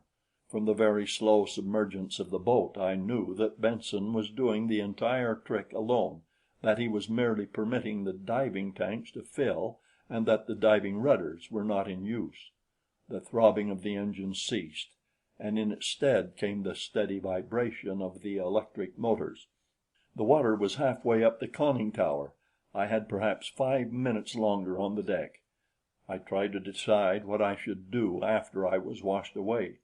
Should I swim until exhaustion claimed me, or should I give up and end the agony at the first plunge? From below came 2 muffled reports. They sounded not unlike shots. Was Benson meeting with resistance? Personally, it could mean little to me, for even though my men might overcome the enemy, none would know of my predicament until long after it was too late to succor me. The top of the conning tower was now awash. I clung to the wireless mast, while the great waves surged sometimes completely over me. I knew the end was near, and almost involuntarily I did that which I had not done since childhood. I prayed. After that I felt better. I clung and waited, but the water rose no higher. Instead, it receded. Now the top of the conning tower received only the crests of the higher waves, Now the little triangular deck below became visible. What had occurred within? Did Benson believe me already gone, and was he emerging because of that belief? Or had he and his forces been vanquished? The suspense was more wearing than that which I had endured while waiting for dissolution. Presently the main deck came into view, and then the conning tower opened behind me, and I turned to look into the anxious face of Bradley. An expression of relief overspread his features. "Thank God, man," was all he said as he reached forth and dragged me into the tower. I was cold and numb and rather all in. Another few minutes would have done for me, I am sure, but the warmth of the interior helped to revive me, aided and abetted by some brandy which Bradley poured down my throat, from which it nearly removed the membrane. That brandy would have revived a corpse. When I got down into the centrale, I saw the Germans lined up on one side, with a couple of my men with pistols standing over them. Von Schoenvorts was among them. On the floor lay Benson, moaning, and beyond him stood the girl, a revolver in one hand. I looked about, bewildered. "What has happened down here?" I asked. "Tell me." Bradley replied. "You see the result, sir," he said. "It might have been a very different result but for Miss La Rue. We were all asleep. Benson had relieved the guard early in the evening. There was no one to watch him, no one but Miss La Rue. She felt the submergence of the boat and came out of her room to investigate. She was just in time to see Benson at the diving rudders. When he saw her, he raised his pistol and fired point blank at her. But he missed, and she fired, and didn't miss. The two shots awakened everyone, and as our men were armed, the result was inevitable as you see it. But it would have been very different had not it been for Miss La Rue. It was she who closed the diving tank, Seacox, and roused Olson and me, and had the pumps started to empty them." And there I had been thinking that through her machinations I had been lured to the deck and to my death. I could have gone on my knees to her and begged her forgiveness, or at least I could have had I not been Anglo-Saxon. As it was, I could only remove my soggy cap and bow and mumble my appreciation. She made no reply, only turned and walked very rapidly toward her room. Could I have heard aright? Was it really a sob that came floating back to me through the narrow aisle of the U-33? Benson died that night. He remained defiant almost to the last, but just before he went out, he motioned to me, and I leaned over to catch the faintly whispered words. "I did it alone," he said. "I did it because I hate you. I hate all your kind. I was kicked out of your shipyard at Santa Monica. I was locked out of California. I am an I.W.W. I became a German agent, not because I love them, for I hate them too, but because I wanted to injure Americans, whom I hated more. I threw the wireless apparatus overboard. I destroyed the chronometer and the sextant. I devised a scheme for varying the compass to suit my wishes. I told Wilson that I had seen the girl talking with von Schoenvorts, and I made the poor egg think he had seen her doing the same thing. I am sorry, sorry that my plans failed. I hate you." He didn't die for a half hour after that, nor did he speak again aloud. But just a few seconds before he went to meet his Maker, his lips moved in a faint whisper, and as I leaned closer to catch his words, what do you suppose I heard? "Now I lay me down to sleep." That was all. Benson was dead. We threw his body overboard. The wind of that night brought on some pretty rough weather, with a lot of black clouds which persisted for several days. We didn't know what course we had been holding, and there was no way of finding out, as we could no longer trust the compass, not knowing what Benson had done to it. The long and the short of it was that we cruised about aimlessly until the sun came out again. I'll never forget that day or its surprises. We reckoned, or rather guessed, that we were somewhere off the coast of Peru. The wind, which had been blowing fitfully from the east, suddenly veered around into the south, and presently we felt a sudden chill. "Peru!" snorted Olson. "When were yez after smellin' icebergs off Peru?" "Icebergs, icebergs, nothin'!" exclaimed one of the Englishmen. "Why, man, they don't come north of 14 here in these waters." "Then," replied Olson, "ye're south of 14, my boy."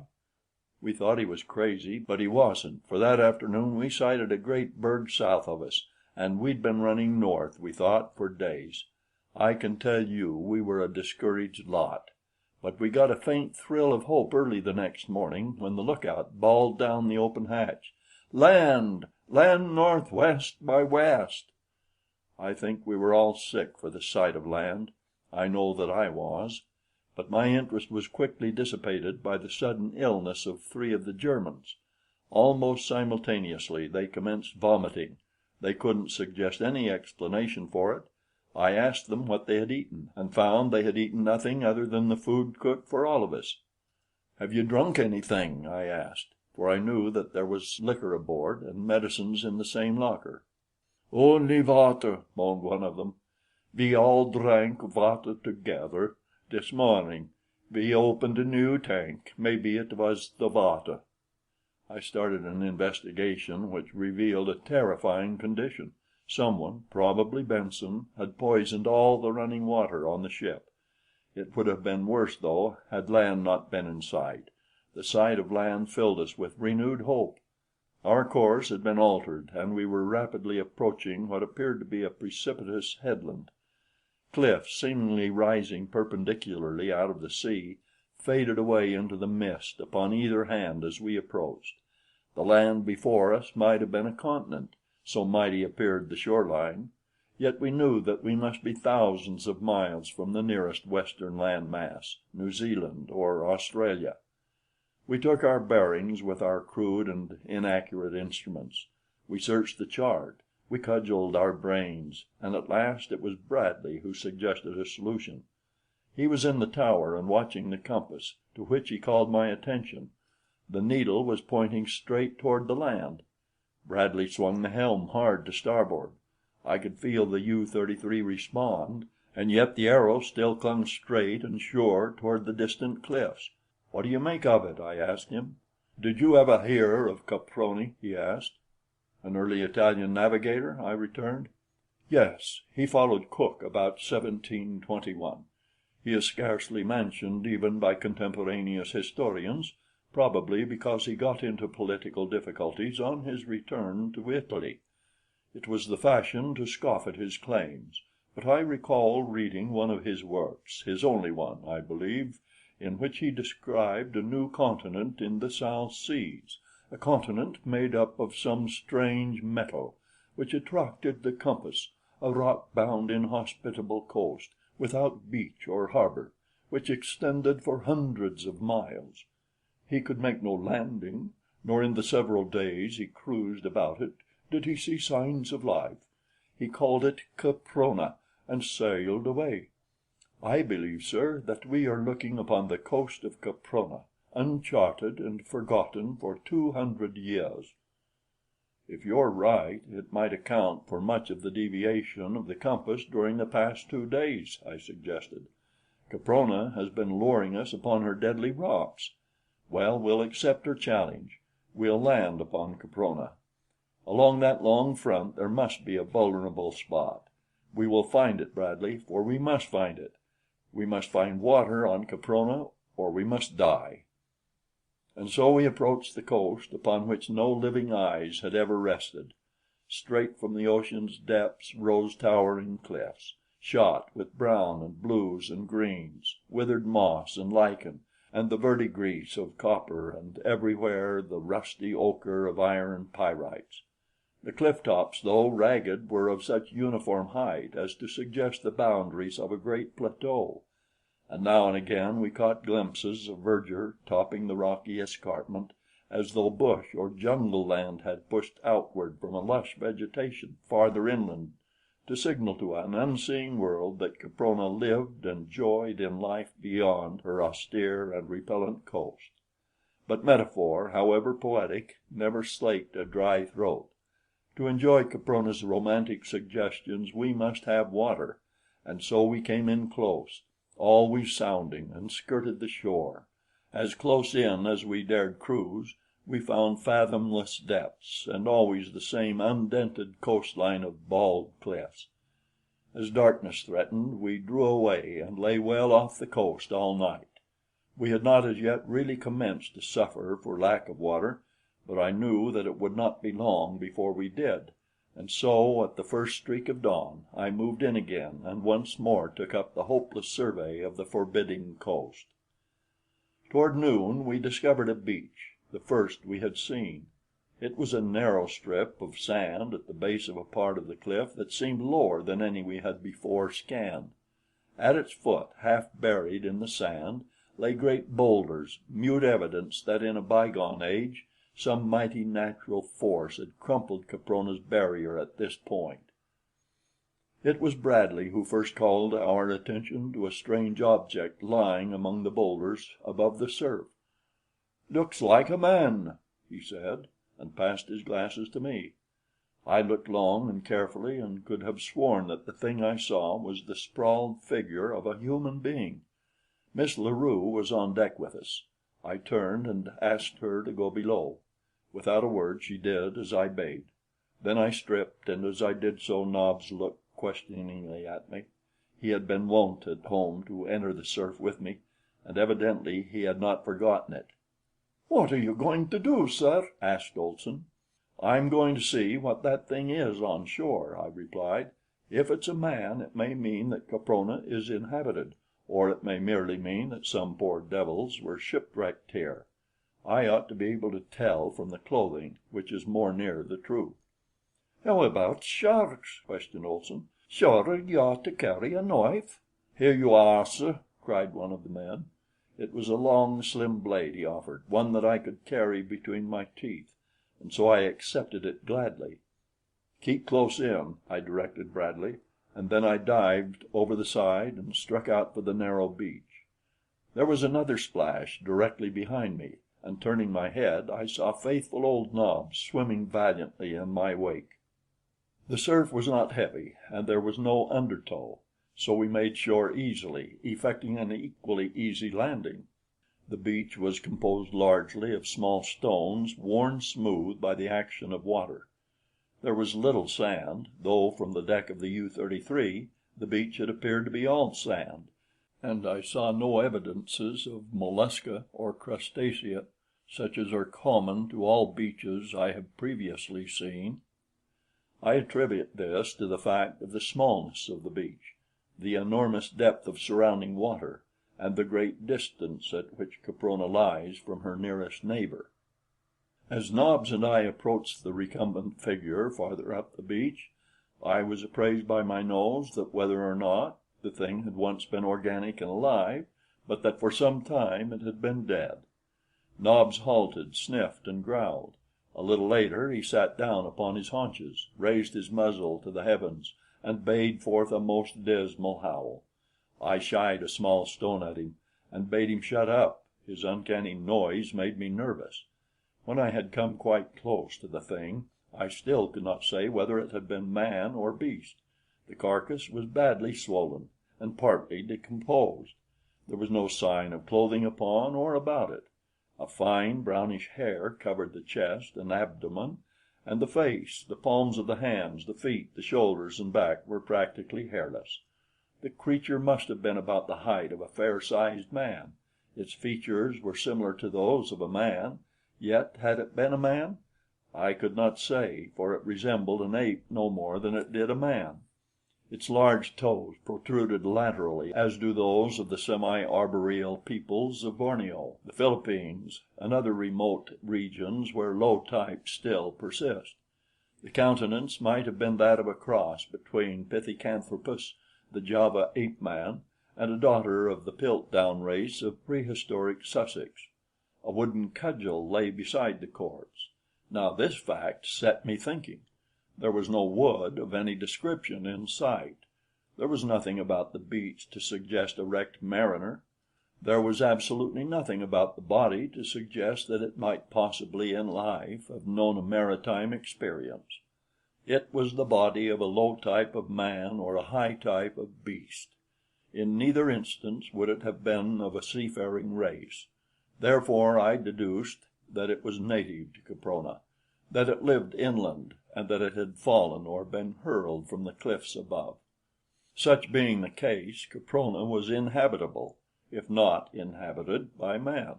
But how to reach the inhabitable interior? That was the question. A closer view of the cliffs than had been afforded me from the deck of the U-33 only confirmed my conviction that no mortal man could scale those perpendicular heights. There was not a finger hold, not a toe hold upon them. I turned away baffled. Nobs and I met with no sharks upon our return journey to the submarine. My report filled everyone with theories and speculations, and with renewed hope and determination. They all reasoned along the same lines that I had reasoned. The conclusions were obvious, but not the water. We were now thirstier than ever. The balance of that day we spent in continuing a minute and fruitless exploration of the monotonous coast. There was not another break in the frowning cliffs, not even another minute patch of pebbly beach. As the sun fell, so did our spirits.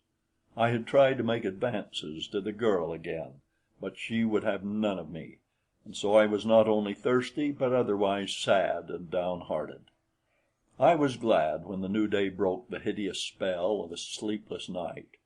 The morning's search brought us no shred of hope. Caprona was impregnable. That was the decision of all. Yet we kept on. It must have been about 2 bells of the afternoon watch that Bradley called my attention to the branch of a tree with leaves upon it floating on the sea. "It may have been carried down to the ocean by a river," he suggested. "Yes," I replied, "it may have. It may have tumbled or been thrown off the top of one of those cliffs." Bradley's face fell. "I thought of that too," he replied, "but I wanted to believe the other." "Right you are," I cried. "We must believe the other until we prove it false. We can't afford to give up heart now, when we need heart most. The branch was carried down by a river, and we are going to find that river." I smote my open palm with a clenched fist to emphasize a determination unsupported by hope. "There!" I cried suddenly. "See that, Bradley?" And I pointed at a spot closer to shore. "See that, man?" Some flowers and grasses and another leafy branch floated toward us. We both scanned the water and the coastline. Bradley evidently discovered something, or at least thought that he had. He called down for a bucket and a rope, and when they were passed up to him, he lowered the former into the sea and drew it in filled with water. Of this he took a taste, and straightening up, looked into my eyes with an expression of elation, as much as to say, "I told you so." "This water is warm," he announced, "and fresh." I grabbed the bucket and tasted its contents. The water was very warm, and it was fresh, but there was a most unpleasant taste to it. "Did you ever taste water from a stagnant pool full of tadpoles?" Bradley asked. "That's it!" I exclaimed. "That's just the taste, exactly, though I haven't experienced it since boyhood. But how can water from a flowing stream taste thus? And what the dickens makes it so warm? It must be at least 70 or 80 Fahrenheit, possibly higher." "Yes," agreed Bradley, "I should say higher. But where does it come from?" "That is easily discovered, now that we have found it," I answered. "It can't come from the ocean, so it must come from the land. All that we have to do is follow it, and sooner or later we shall come upon its source." We were already rather close in, but I ordered the U-33's prow turned inshore, and we crept slowly along, constantly dipping up the water and tasting it to assure ourselves that we didn't get outside the freshwater current. There was a very light offshore wind, and scarcely any breakers, so that the approach to the shore was continued without finding bottom. Yet, though we were already quite close, we saw no indication of any indentation in the coast from which even a tiny brooklet might issue, and certainly no mouth of a large river such as this must necessarily be to freshen the ocean even 200 yards from shore. The tide was running out, and this, together with the strong flow of the fresh-water current, would have prevented our going against the cliffs even had we not been under power. As it was, we had to buck the combined forces in order to hold our position at all. We came up to within 25 feet of the sheer wall, which loomed high above us. There was no break in its forbidding face. As we watched the face of the waters and searched the cliff's high face, Olson suggested that the fresh water might come from a submarine geyser. This, he said, would account for its heat. But even as he spoke, a bush covered thickly with leaves and flowers bubbled to the surface and floated off astern. "Flowering shrubs don't thrive in the subterranean caverns from which geysers spring," suggested Bradley. Olson shook his head. "It beats me," he said. "I've got it!" I exclaimed suddenly. "Look there!" And I pointed at the base of the cliff ahead of us, which the receding tide was gradually exposing to our view. They all looked, and all saw what I had seen, the top of a dark opening in the rock, through which water was pouring out into the sea. "It's the subterranean channel of an inland river!" I cried. "It flows through a land covered with vegetation, and therefore a land upon which the sun shines. No subterranean caverns produce any order of plant life even remotely resembling what we have seen disgorged by this river. Beyond those cliffs lie fertile lands and fresh water, perhaps game." "Yes, sir," said Olson. "Behind the cliffs. Ye spoke a true word, sir. Behind." Bradley laughed, a rather sorry laugh, though. "You might as well call our attention to the fact, sir," he said, "that science has indicated that there is fresh water and vegetation on Mars." "Not at all," I rejoined. "A U-boat isn't constructed to navigate space, but it is designed to travel below the surface of the water." "You'd be after sailin' into that blank pocket?" asked Olson. "I would, Olson," I replied. "We haven't one chance for life in 100,000 if we don't find food and water upon Caprona. This water coming out of the cliff is not salt, but neither is it fit to drink, though each of us has drunk. It is fair to assume that inland the water is fed by pure streams, that there are fruits and herbs and game. Shall we lie out here and die of thirst and starvation with a land of plenty possibly only a few hundred yards away? We have the means for navigating a subterranean river. Are we too cowardly to utilize this means?" "Be after goin' to it," said Olson. "I'm willing to see it through," agreed Bradley. "Then under the bottom wi' the best o' luck, and give 'em hell!" cried a young fellow who had been in the trenches. "To the diving stations!" I commanded, and in less than a minute the deck was deserted, the conning tower covers had slammed to, and the U-33 was submerging, possibly for the last time. I know that I had this feeling, and I think that most of the others did. As we went down, I sat in the tower with the searchlight projecting its seemingly feeble rays ahead. We submerged very slowly, and without headway more than sufficient to keep her nose in the right direction, and as we went down, I saw outlined ahead of us the black opening in the great cliff. It was an opening that would have admitted a half dozen U-boats at one and the same time, roughly cylindrical in contour, and dark as the pit of perdition. As I gave the command which sent the U-33 slowly ahead, I could not but feel a certain uncanny presentiment of evil. Where were we going? What lay at the end of this great sewer? Had we bidden farewell forever to the sunlight and life, or were there before us dangers even greater than those which we now faced? I tried to keep my mind from vain imagining by calling everything which I observed to the eager ears below. I was the eyes of the whole company, and I did my best not to fail them. We had advanced 100 yards, perhaps, when our first danger confronted us. Just ahead was a sharp right-angled turn in the tunnel. I could see the river's flotsam hurtling against the rocky wall upon the left as it was driven on by the mighty current, and I feared for the safety of the U-33 in making so sharp a turn under such adverse conditions. But there was nothing for it but to try. I didn't warn my fellows of the danger; it could have but caused them useless apprehension, for if we were to be smashed against the rocky wall, no power on earth could avert the quick end that would come to us. I gave the command full speed ahead and went charging toward the menace. I was forced to approach the dangerous left-hand wall in order to make the turn, and I depended upon the power of the motors to carry us through the surging waters in safety. Well, we made it, but it was a narrow squeak.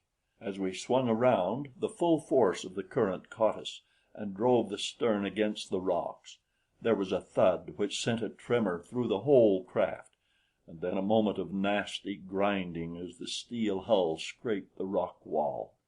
I expected momentarily the inrush of waters that would seal our doom, but presently from below came the welcome word that all was well.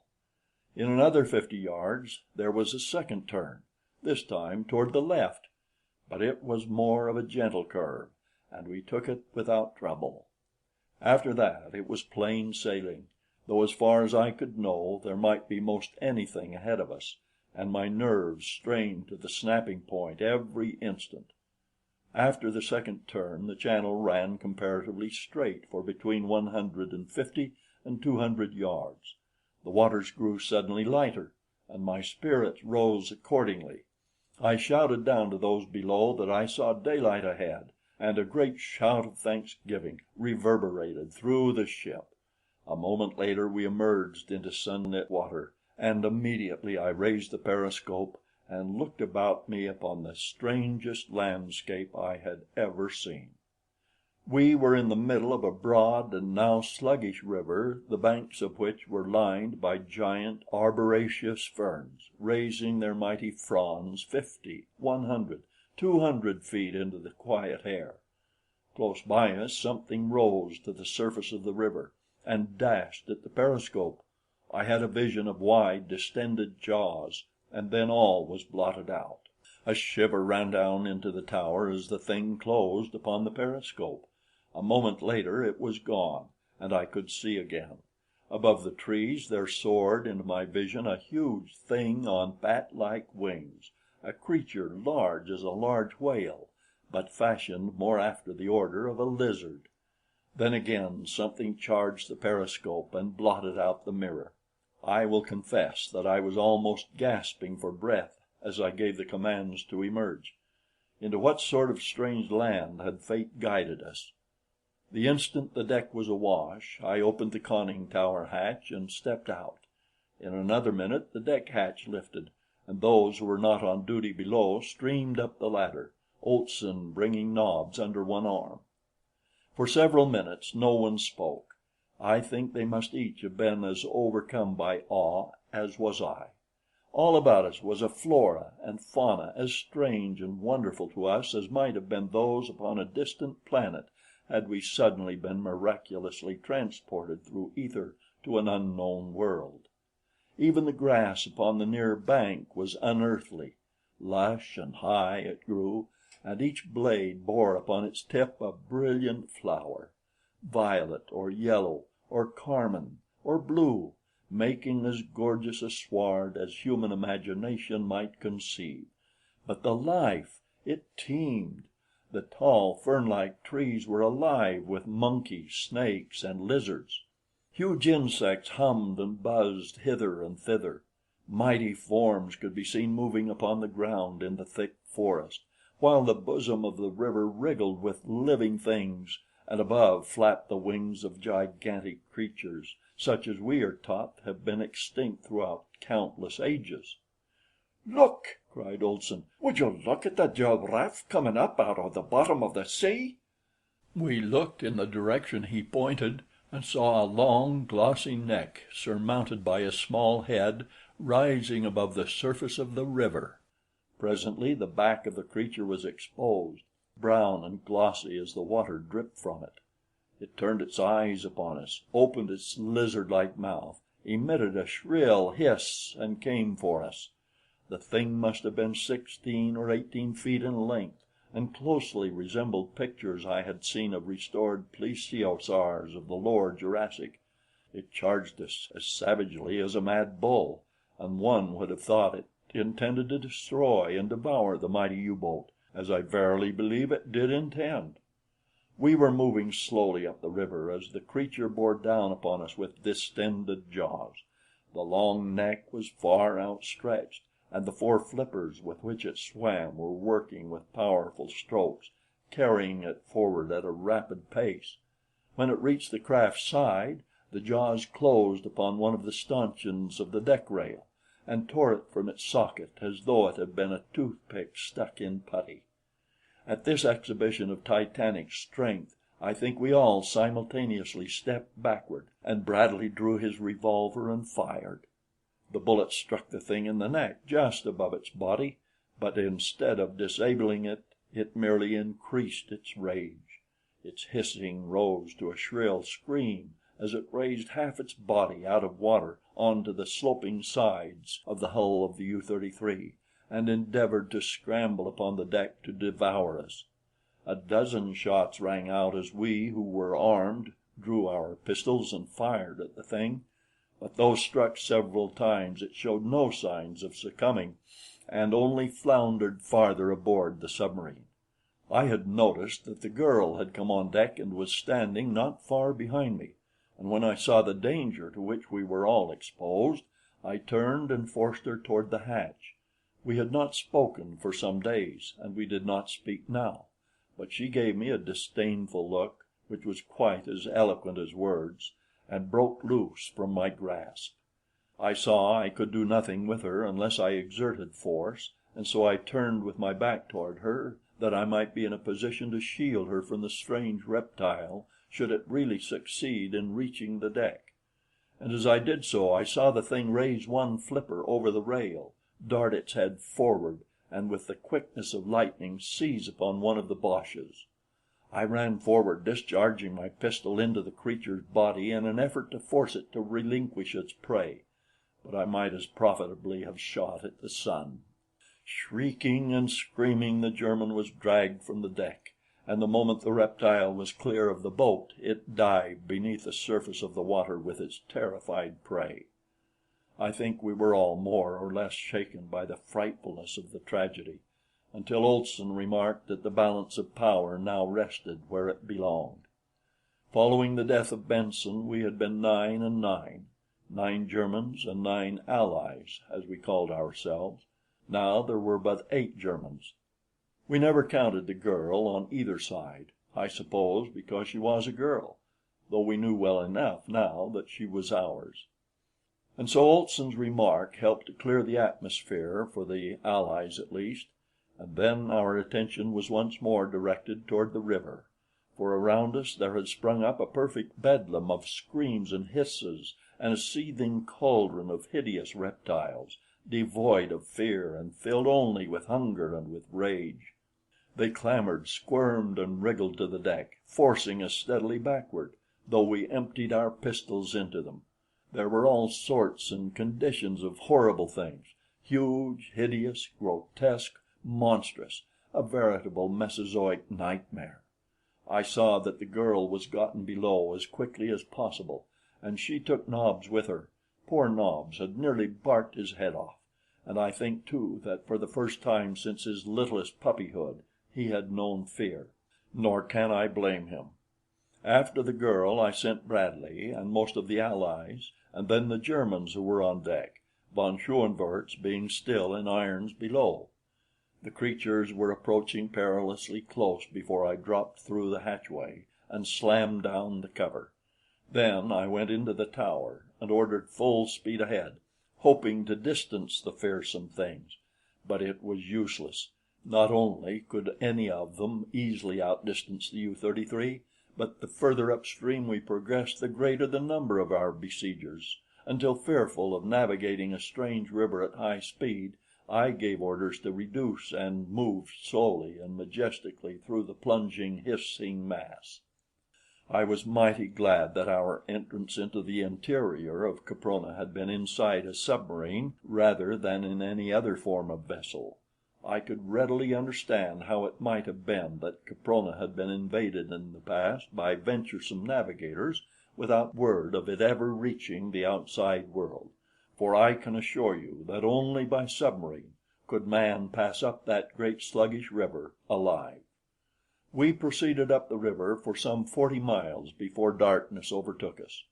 I was afraid to submerge and lie on the bottom overnight, for fear that the mud might be deep enough to hold us, and as we could not hold with the anchor, I ran in close to shore, and in a brief interim of attack from the reptiles, we made fast to a large tree. We also dipped up some of the river water and found it, though quite warm, a little sweeter than before. We had food enough, and with the water we were all quite refreshed, but we missed fresh meat. It had been weeks now since we had tasted it, and the sight of the reptiles gave me an idea that a steak or two from one of them might not be bad eating. So I went on deck with a rifle, 20 of which were aboard the U-33. At sight of me, a huge thing charged and climbed to the deck. I retreated to the top of the conning tower, and when it had raised its mighty bulk to the level of the little deck on which I stood, I let it have a bullet right between the eyes. The thing stopped then and looked at me a moment, as much as to say, "Why, this thing has a stinger. I must be careful." And then it reached out its long neck and opened its mighty jaws and grabbed for me. But I wasn't there. I had tumbled backward into the tower, and I mighty near killed myself doing it. When I glanced up, that little head on the end of its long neck was coming straight down on top of me, and once more I tumbled into greater safety, sprawling upon the floor of the centrale. Olson was looking up, and seeing what was poking about in the tower, ran for an axe, nor did he hesitate a moment when he returned with one, but sprang up the ladder and commenced chopping away at that hideous face. The thing didn't have sufficient brain pan to entertain more than a single idea at once. Though chopped and hacked and with a bullet hole between its eyes, it still persisted madly in its attempt to get inside the tower and devour Olson, though its body was many times the diameter of the hatch, nor did it cease its efforts until after Olson had succeeded in decapitating it. Then he and Bradley went on deck through the main hatch, and while one kept watch, the other cut a hind quarter off Plesiosaurus olsoni, as Bradley dubbed the thing. Meantime Olson cut off the long neck, saying that it would make fine soup.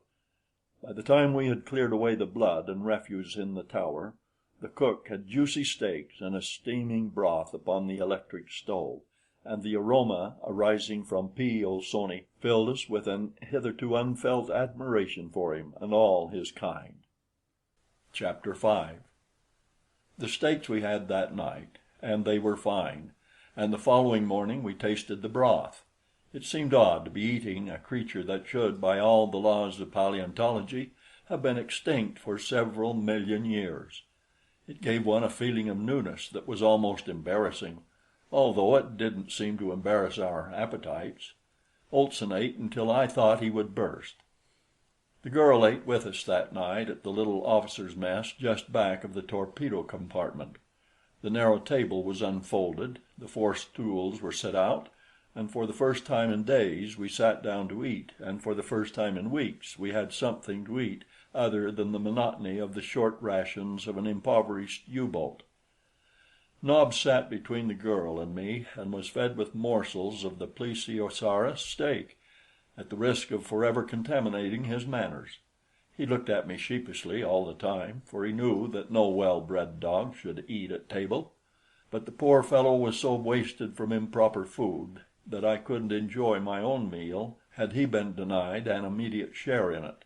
And anyway, Lys wanted to feed him, so there you are. Lys was coldly polite to me and sweetly gracious to Bradley and Olson. She wasn't of the gushing type, I knew, so I didn't expect much from her, and was duly grateful for the few morsels of attention she threw upon the floor to me. We had a pleasant meal, with only one unfortunate occurrence, when Olson suggested that possibly the creature we were eating was the same one that ate the German. It was some time before we could persuade the girl to continue her meal, but at last Bradley prevailed upon her, pointing out that we had come upstream nearly 40 miles since the boche had been seized, and that during that time we had seen literally thousands of these denizens of the river, indicating that the chances were very remote that this was the same plesiosaur. "And anyway," he concluded, "it was only a scheme of Mr. Olson's to get all the steaks for himself." We discussed the future and ventured opinions as to what lay before us, but we could only theorize at best, for none of us knew.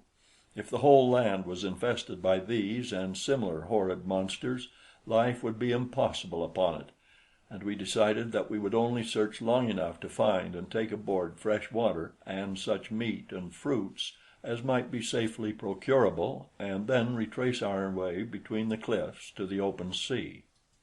And so at last we turned into our narrow bunks, hopeful, happy, and at peace with ourselves, our lives, and our God, to awaken the following morning refreshed and still optimistic.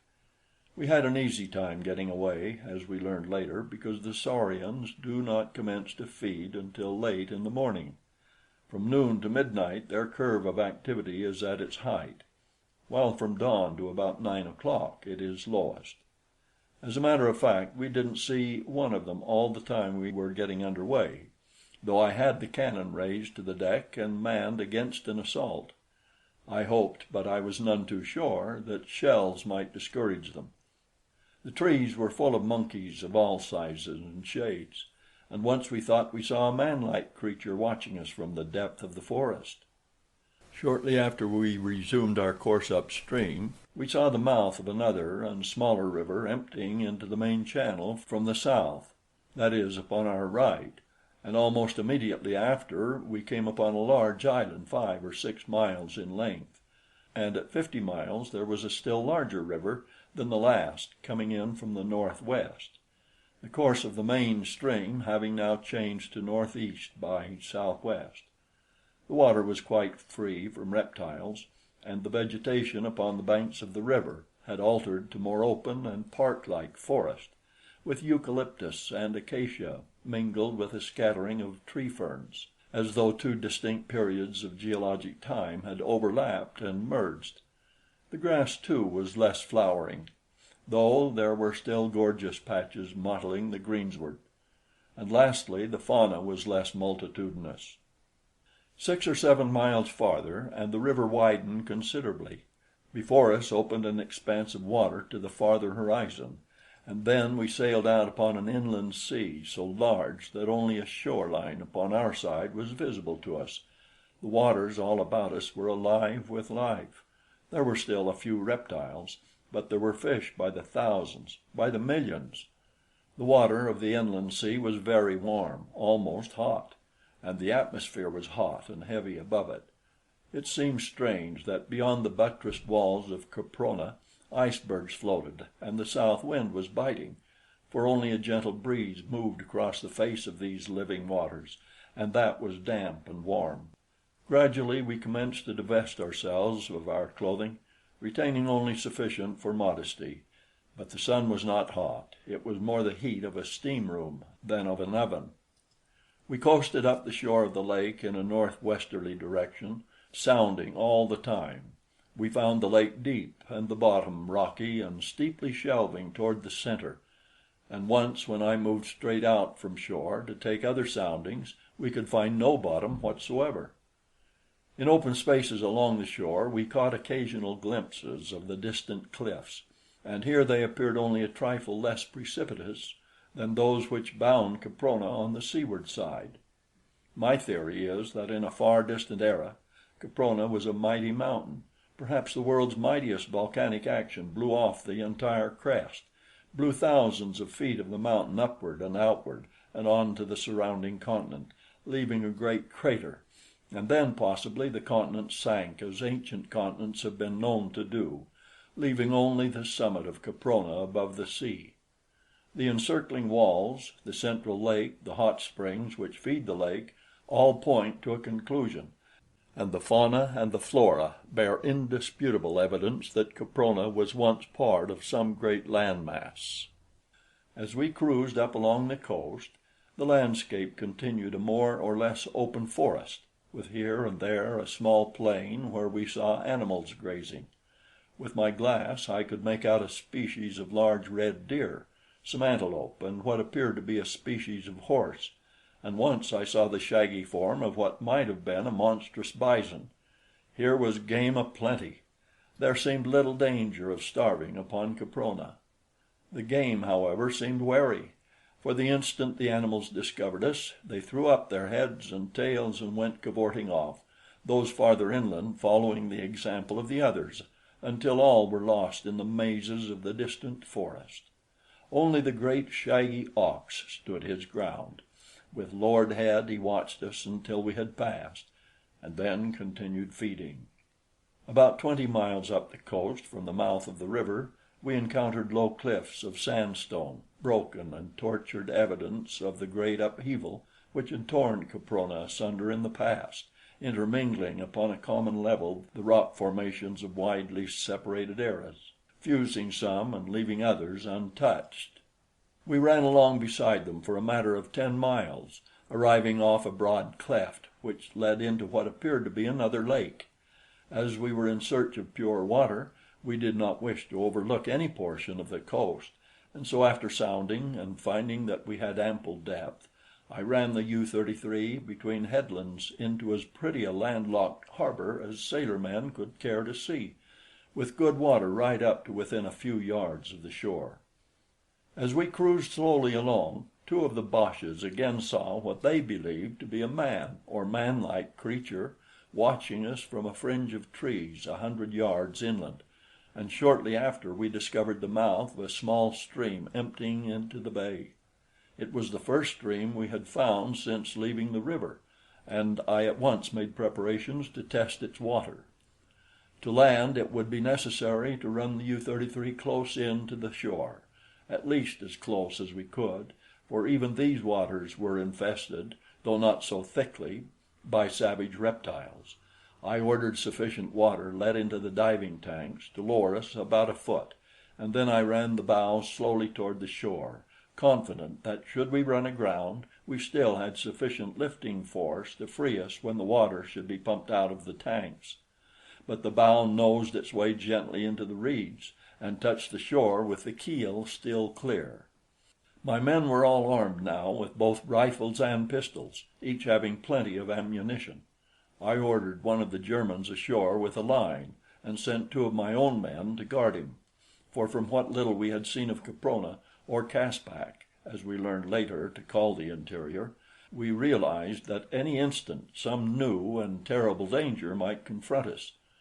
The line was made fast to a small tree, and at the same time I had the stern anchor dropped. As soon as the Boche and his guard were aboard again, I called all hands on deck, including von Schoenvorts, and there I explained to them that the time had come for us to enter into some sort of an agreement among ourselves that would relieve us of the annoyance and embarrassment of being divided into two antagonistic parts, prisoners and captors. I told them that it was obvious our very existence depended upon our unity of action, that we were to all intent and purpose entering a new world, as far from the seat and causes of our own world war as if millions of miles of space and eons of time separated us from our past lives and habitations. There is no reason why we should carry our racial and political hatreds into Caprona, I insisted. The Germans among us might kill all the English, or the English might kill the last German, without affecting in the slightest degree either the outcome of even the smallest skirmish upon the western front, or the opinion of a single individual in any belligerent or neutral country. I therefore put the issue squarely to you all. Shall we bury our animosities and work together with and for one another while we remain upon Caprona, or must we continue thus divided and but half armed, possibly until death has claimed the last of us? And let me tell you, if you have not already realized it, the chances are 1,000 to 1 that not one of us ever will see the outside world again. We are safe now in the matter of food and water. We could provision the U-33 for a long cruise, but we are practically out of fuel, and without fuel we cannot hope to reach the ocean, as only a submarine can pass through the barrier cliffs. What is your answer?" I turned toward von Schoenvorts. He eyed me in that disagreeable way of his and demanded to know, in case they accepted my suggestion, what their status would be in event of our finding a way to escape with the U-33. I replied that I felt that if we had all worked loyally together, we should leave Caprona upon a common footing, and to that end I suggested that should the remote possibility of our escape in the submarine develop into reality, we should then immediately make for the nearest neutral port and give ourselves into the hands of the authorities, when we should all probably be interned for the duration of the war. To my surprise, he agreed that this was fair, and told me that they would accept my conditions, and that I could depend upon their loyalty to the common cause. I thanked him, and then addressed each one of his men individually, and each gave me his word that he would abide by all that I had outlined. It was further understood that we were to act as a military organization under military rules and discipline. I as commander, with Bradley as my first lieutenant, and Olson as my second, in command of the Englishmen, while von Schoenvorts was to act as an additional second lieutenant and have charge of his own men. The four of us were to constitute a military court, under which men might be tried and sentenced to punishment for infraction of military rules and discipline, even to the passing of the death sentence.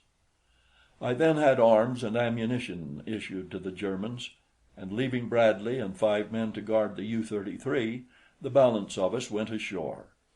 The first thing we did was to taste the water of the little stream, which to our delight we found sweet, pure, and cold. This stream was entirely free from dangerous reptiles, because, as I later discovered, they became immediately dormant when subjected to a much lower temperature than 70 degrees Fahrenheit. They dislike cold water, and keep as far away from it as possible. There were countless brook trout here, and deep holes that invited us to bathe, and along the bank of the stream were trees bearing a close resemblance to ash and beech and oak, their characteristics evidently induced by the lower temperature of the air above the cold water, and by the fact that their roots were watered by the water from the stream rather than from the warm springs which we afterward found in such abundance elsewhere. Our first concern was to fill the water tanks of the U-33 with fresh water, and that having been accomplished, we set out to hunt for game and explore inland for a short distance. Olson, von Schoenvorts, 2 Englishmen, and 2 Germans accompanied me, leaving 10 to guard the ship and the girl. I had intended leaving Nobs behind, but he got away and joined me, and was so happy over it that I hadn't the heart to send him back. We followed the stream upward through a beautiful country for about 5 miles, and then came upon its source in a little boulder-strewn clearing. From among the rocks bubbled fully 20 ice-cold springs. North of the clearing rose sandstone cliffs to a height of some 50 to 75 feet, with tall trees growing at their base and almost concealing them from our view. To the west the country was flat and sparsely wooded, and here it was that we saw our first game, a large red deer. It was grazing away from us and had not seen us when one of my men called my attention to it. Motioning for silence and having the rest of the party lie down, I crept toward the quarry, accompanied only by Whitely. We got within 100 yards of the deer when he suddenly raised his antlered head and pricked up his great ears. We both fired at once and had the satisfaction of seeing the buck drop. Then we ran forward to finish him with our knives. The deer lay in a small open space close to a clump of acacias, and we had advanced to within several yards of our kill when we both halted suddenly and simultaneously. Whitely looked at me and I looked at Whitely, and then we both looked back in the direction of the deer. "Blimey!" he said. "What is it, sir?" "It looks to me, Whitely, like an error," I said. "Some assistant god who had been creating elephants must have been temporarily transferred to the lizard department." "I wouldn't say that, sir," said Whitely. "It sounds blasphemous." "It is more blasphemous than that thing which is swiping our meat," I replied, for whatever the thing was, it had leaped upon our deer and was devouring it in great mouthfuls, which it swallowed without mastication. The creature appeared to be a great lizard at least 10 feet high, with a huge, powerful tail as long as its torso, mighty hind legs and short forelegs.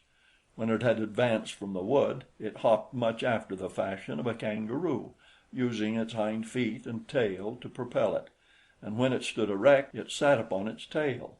Its head was long and thick, with a blunt muzzle, and the opening of the jaws ran back to a point behind the eyes, and the jaws were armed with long, sharp teeth. The scaly body was covered with black and yellow spots about a foot in diameter and irregular in contour. These spots were outlined in red, with edgings about an inch wide. The underside of the chest, body, and tail were a greenish white. "What say we pot the bloomin' bird, sir?" suggested Whitely. I told him to wait until I gave the word. Then we would fire simultaneously, he at the heart and I at the spine. "At the heart, sir? Yes, sir," he replied, and raised his piece to his shoulder. Our shots rang out together. The thing raised its head and looked about until its eyes rested upon us. Then it gave vent to a most appalling hiss that rose to the crescendo of a terrific shriek and came for us.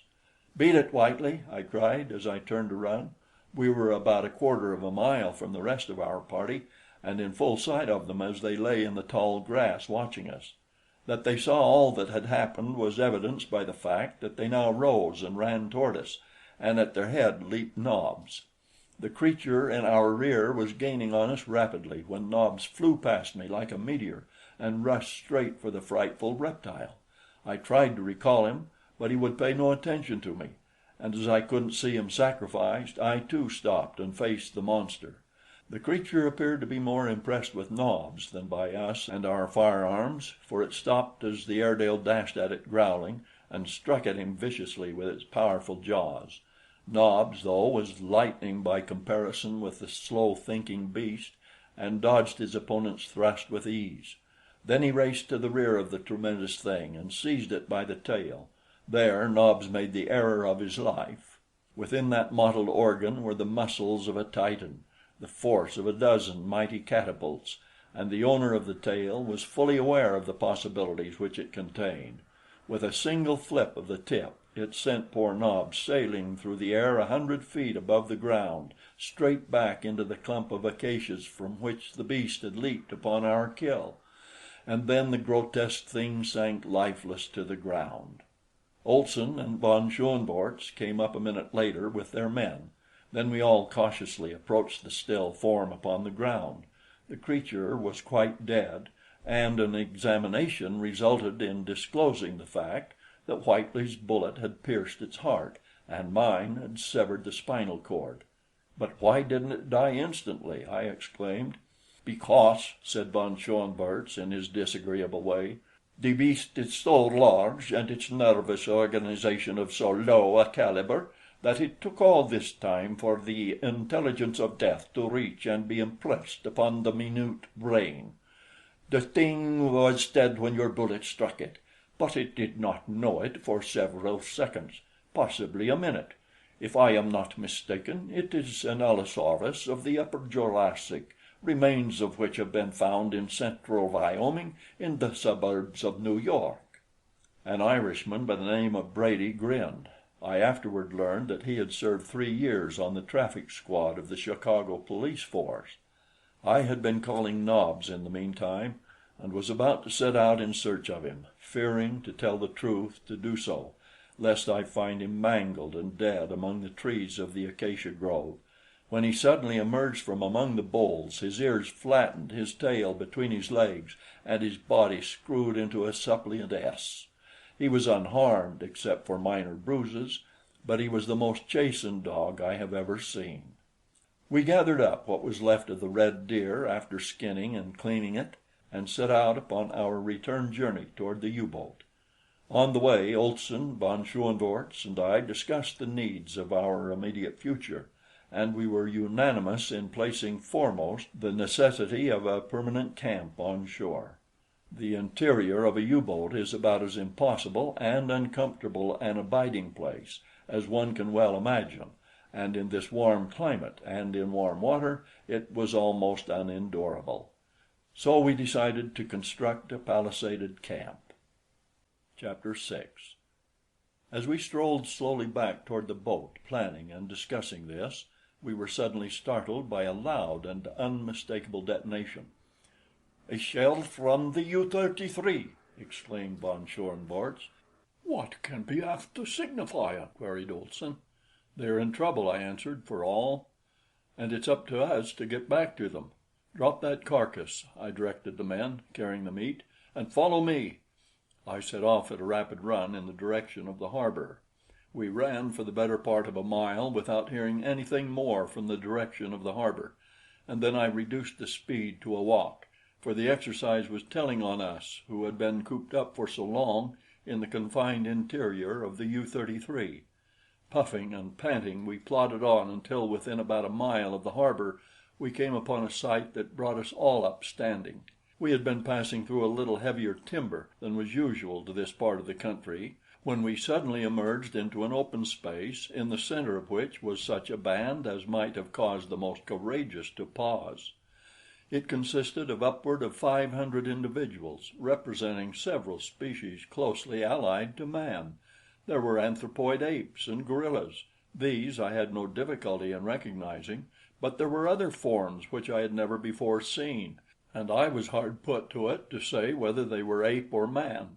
Some of them resembled the corpse we had found upon the narrow beach against Caprona's sea wall, while others were of a still lower type, more nearly resembling the apes, and yet others were uncannily manlike, standing there erect, being less hairy and possessing better shaped heads.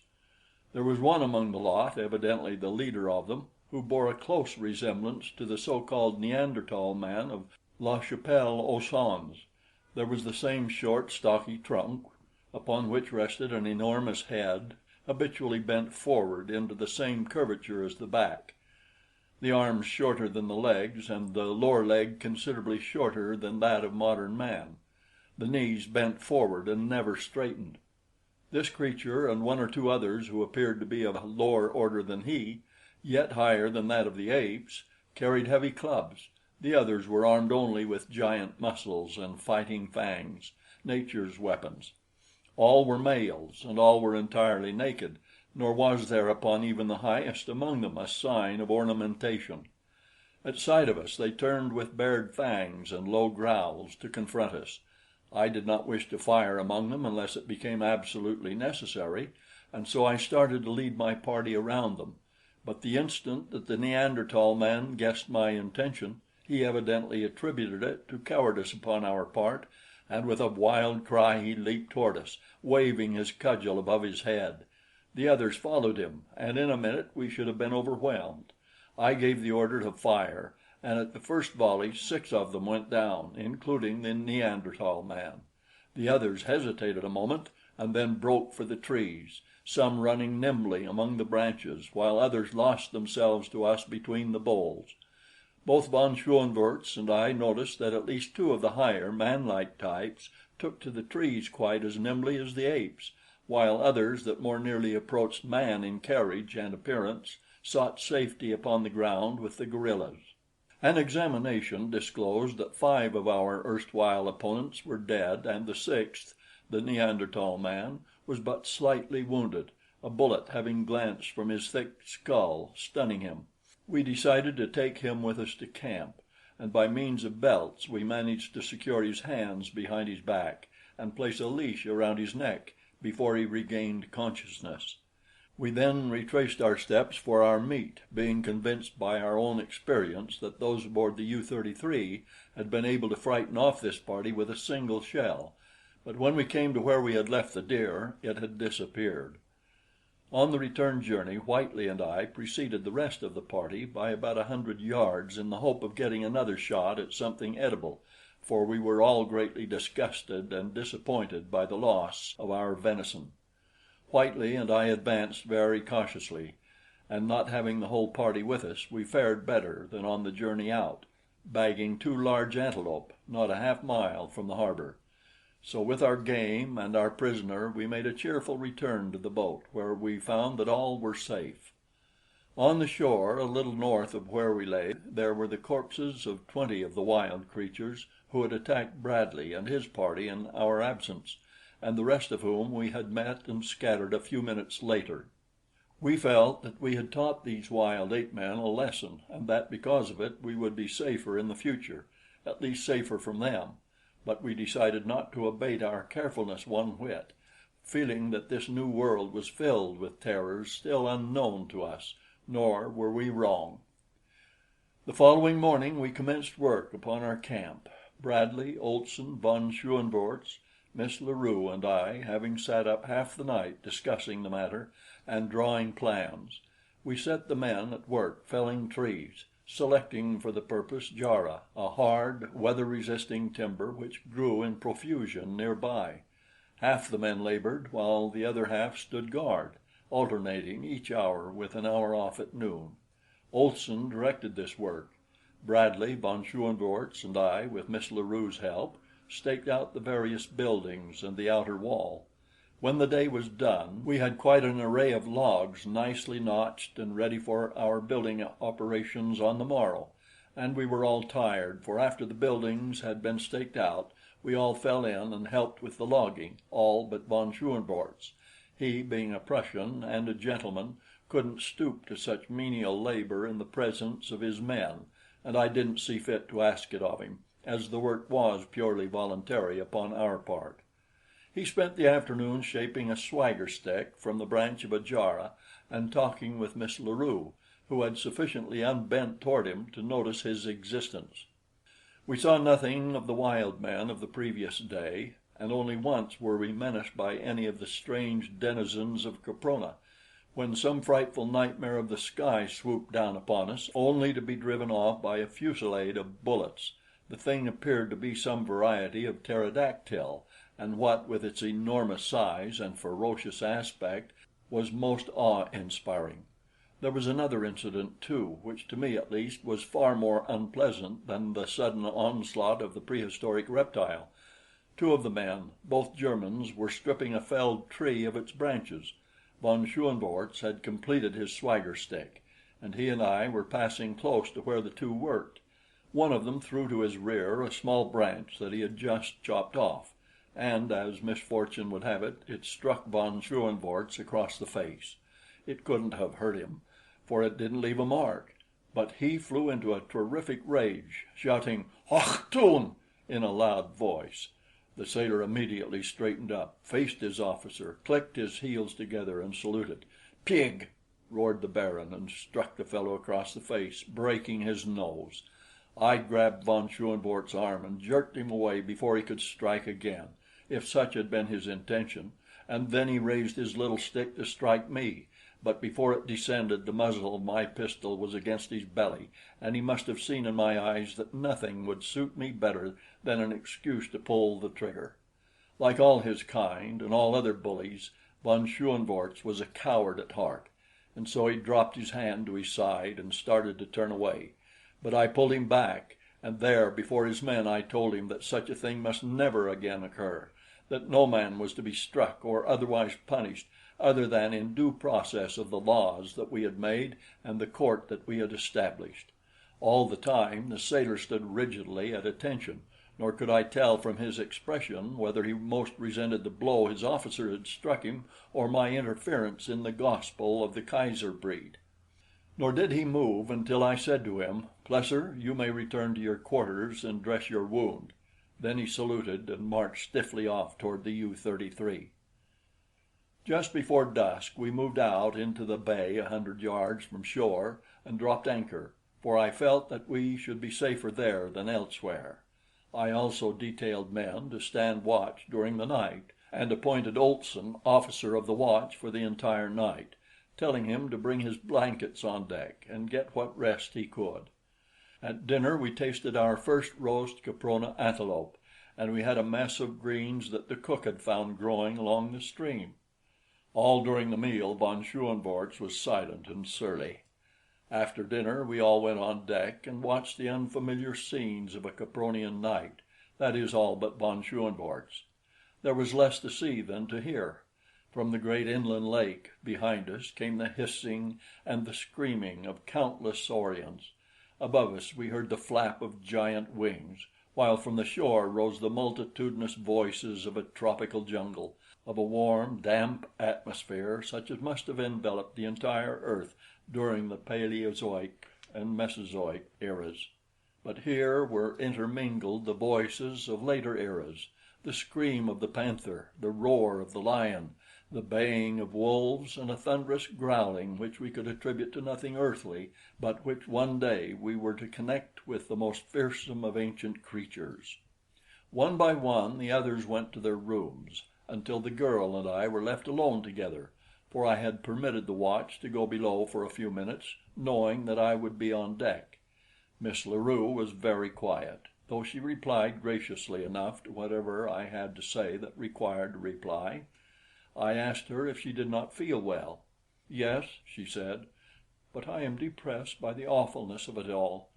I feel of so little consequence, so small and helpless in the face of all these myriad manifestations of life stripped to the bone of its savagery and brutality.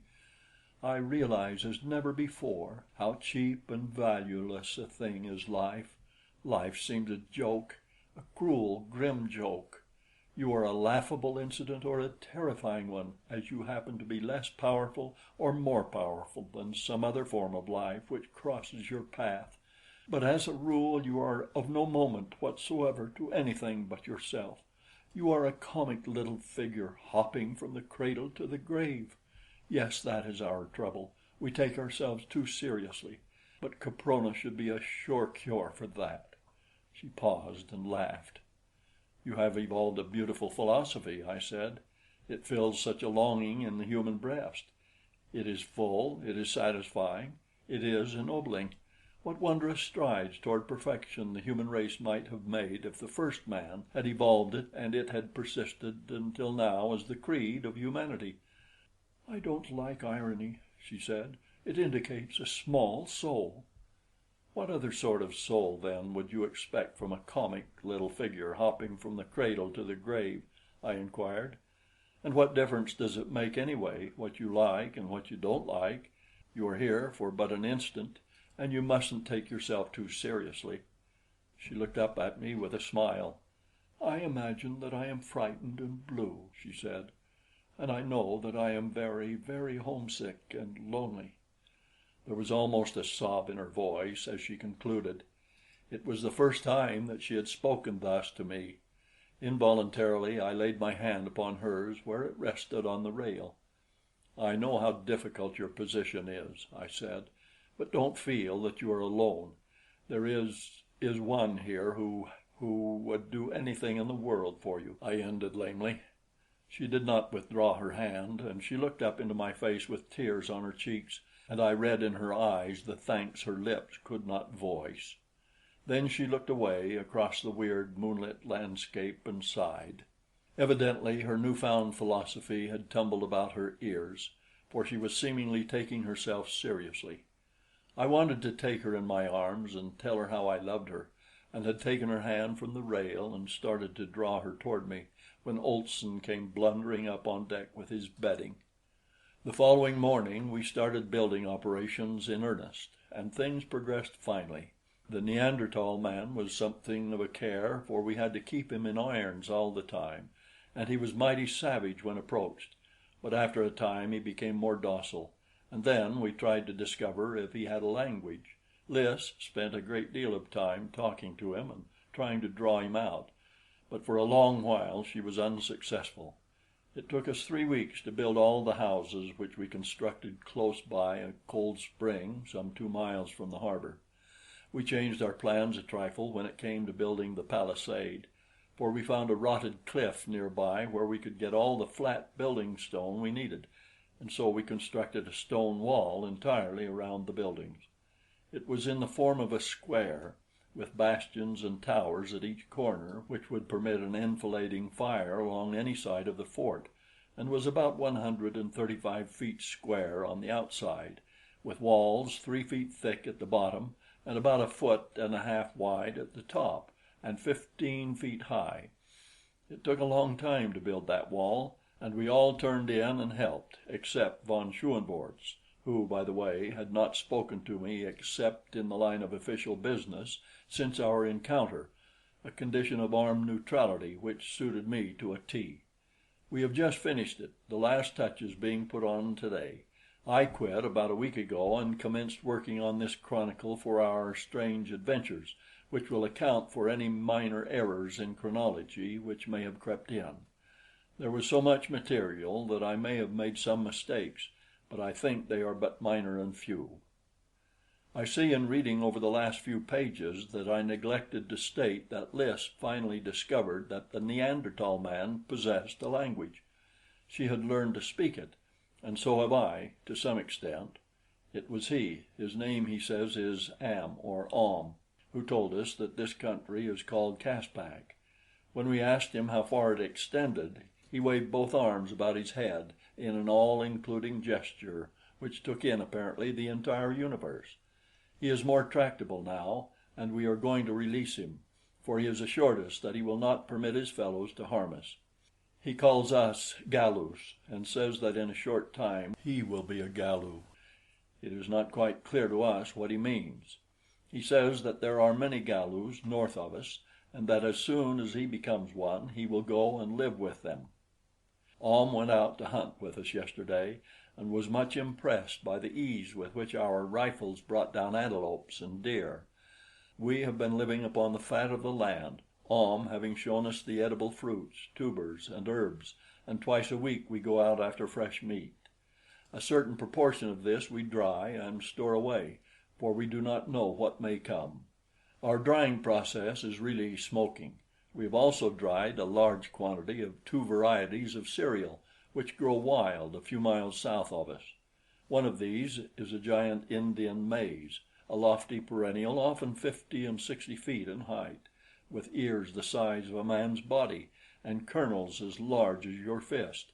We have had to construct a second storehouse for the great quantity of this that we have gathered. September 3, 1916. 3 months ago today, the torpedo from the U-33 started me from the peaceful deck of the American liner upon the strange voyage which has ended here in Caspak. We have settled down to an acceptance of our fate, for all are convinced that none of us will ever see the outer world again. Ahm's repeated assertions that there are human beings like ourselves in Caspak have roused the men to a keen desire for exploration. I sent out one party last week under Bradley. Ahm, who is now free to go and come as he wishes, accompanied them. They marched about 25 miles due west, encountering many terrible beasts and reptiles, and not a few manlike creatures, whom Ahm sent away. Here is Bradley's report of the expedition. Marched 15 miles the first day, camping on the bank of a large stream which runs southward. Game was plentiful, and we saw several varieties which we had not before encountered in Caspak. Just before making camp we were charged by an enormous woolly rhinoceros, which Plesser dropped with a perfect shot. We had rhinoceros steaks for supper. Ahm called the thing Attis. It was almost a continuous battle from the time we left the fort until we arrived at camp. The mind of man can scarce conceive the plethora of carnivorous life in this lost world, and their prey, of course, is even more abundant. The second day we marched about 10 miles to the foot of the cliffs, passed through dense forests close to the base of the cliffs, saw manlike creatures and a low order of ape in one band, and some of the men swore that there was a white man among them. They were inclined to attack us at first, but a volley from our rifles caused them to change their minds. We scaled the cliffs as far as we could, but near the top they are absolutely perpendicular, without any sufficient cleft or protuberance to give hand or foothold. All were disappointed, for we hungered for a view of the ocean and the outside world. We even had a hope that we might see and attract the attention of a passing ship. Our exploration has determined one thing which will probably be of little value to us and never heard of beyond Caprona's walls. This crater was once entirely filled with water. Indisputable evidence of this is on the face of the cliffs. Our return journey occupied 2 days and was as filled with adventure as usual. We are all becoming accustomed to adventure. It is beginning to pall on us. We suffered no casualties and there was no illness. I had to smile as I read Bradley's report. In those 4 days he had doubtless passed through more adventures than an African big game hunter experiences in a lifetime, and yet he covered it all in a few lines. Yes, we are becoming accustomed to adventure. Not a day passes that one or more of us does not face death at least once. Ahm taught us a few things that have proved profitable and saved us much ammunition, which it is useless to expend except for food or in the last recourse of self-preservation. Now, when we are attacked by large flying reptiles, we run beneath spreading trees. When land carnivora threaten us, we climb into trees, and we have learned not to fire at any of the dinosaurs unless we can keep out of their reach for at least 2 minutes after hitting them in the brain or spine, or 5 minutes after puncturing their hearts. It takes them so long to die. To hit them elsewhere is worse than useless, for they do not seem to notice it, and we had discovered that such shots do not kill or even disable them. September 7, 1916. Much has happened since I last wrote. Bradley is away again on another exploration expedition to the cliffs. He expects to be gone several weeks, and to follow along their base in search of a point where they may be scaled. He took Sinclair, Brady, James, and Tippet with him. Ahm has disappeared. He has been gone about 3 days, but the most startling thing I have on record is that von Schoenvorts and Olson, while out hunting the other day, discovered oil about 15 miles north of us, beyond the sandstone cliffs. Olson says there is a geyser of oil there, and von Schoenvorts is making preparations to refine it. If he succeeds, we shall have the means for leaving Caspak and returning to our own world. I can scarce believe the truth of it. We are all elated to the 7th heaven of bliss. Pray God we shall not be disappointed. I have tried on several occasions to broach the subject of my love to Lys, but she will not listen. Chapter 7. October 8, 1916. This is the last entry I shall make upon my manuscript. When this is done, I shall be through. Though I may pray that it reaches the haunts of civilized man, my better judgment tells me that it will never be perused by other eyes than mine, and that even though it should, it would be too late to avail me. I am alone upon the summit of the great cliff overlooking the broad Pacific.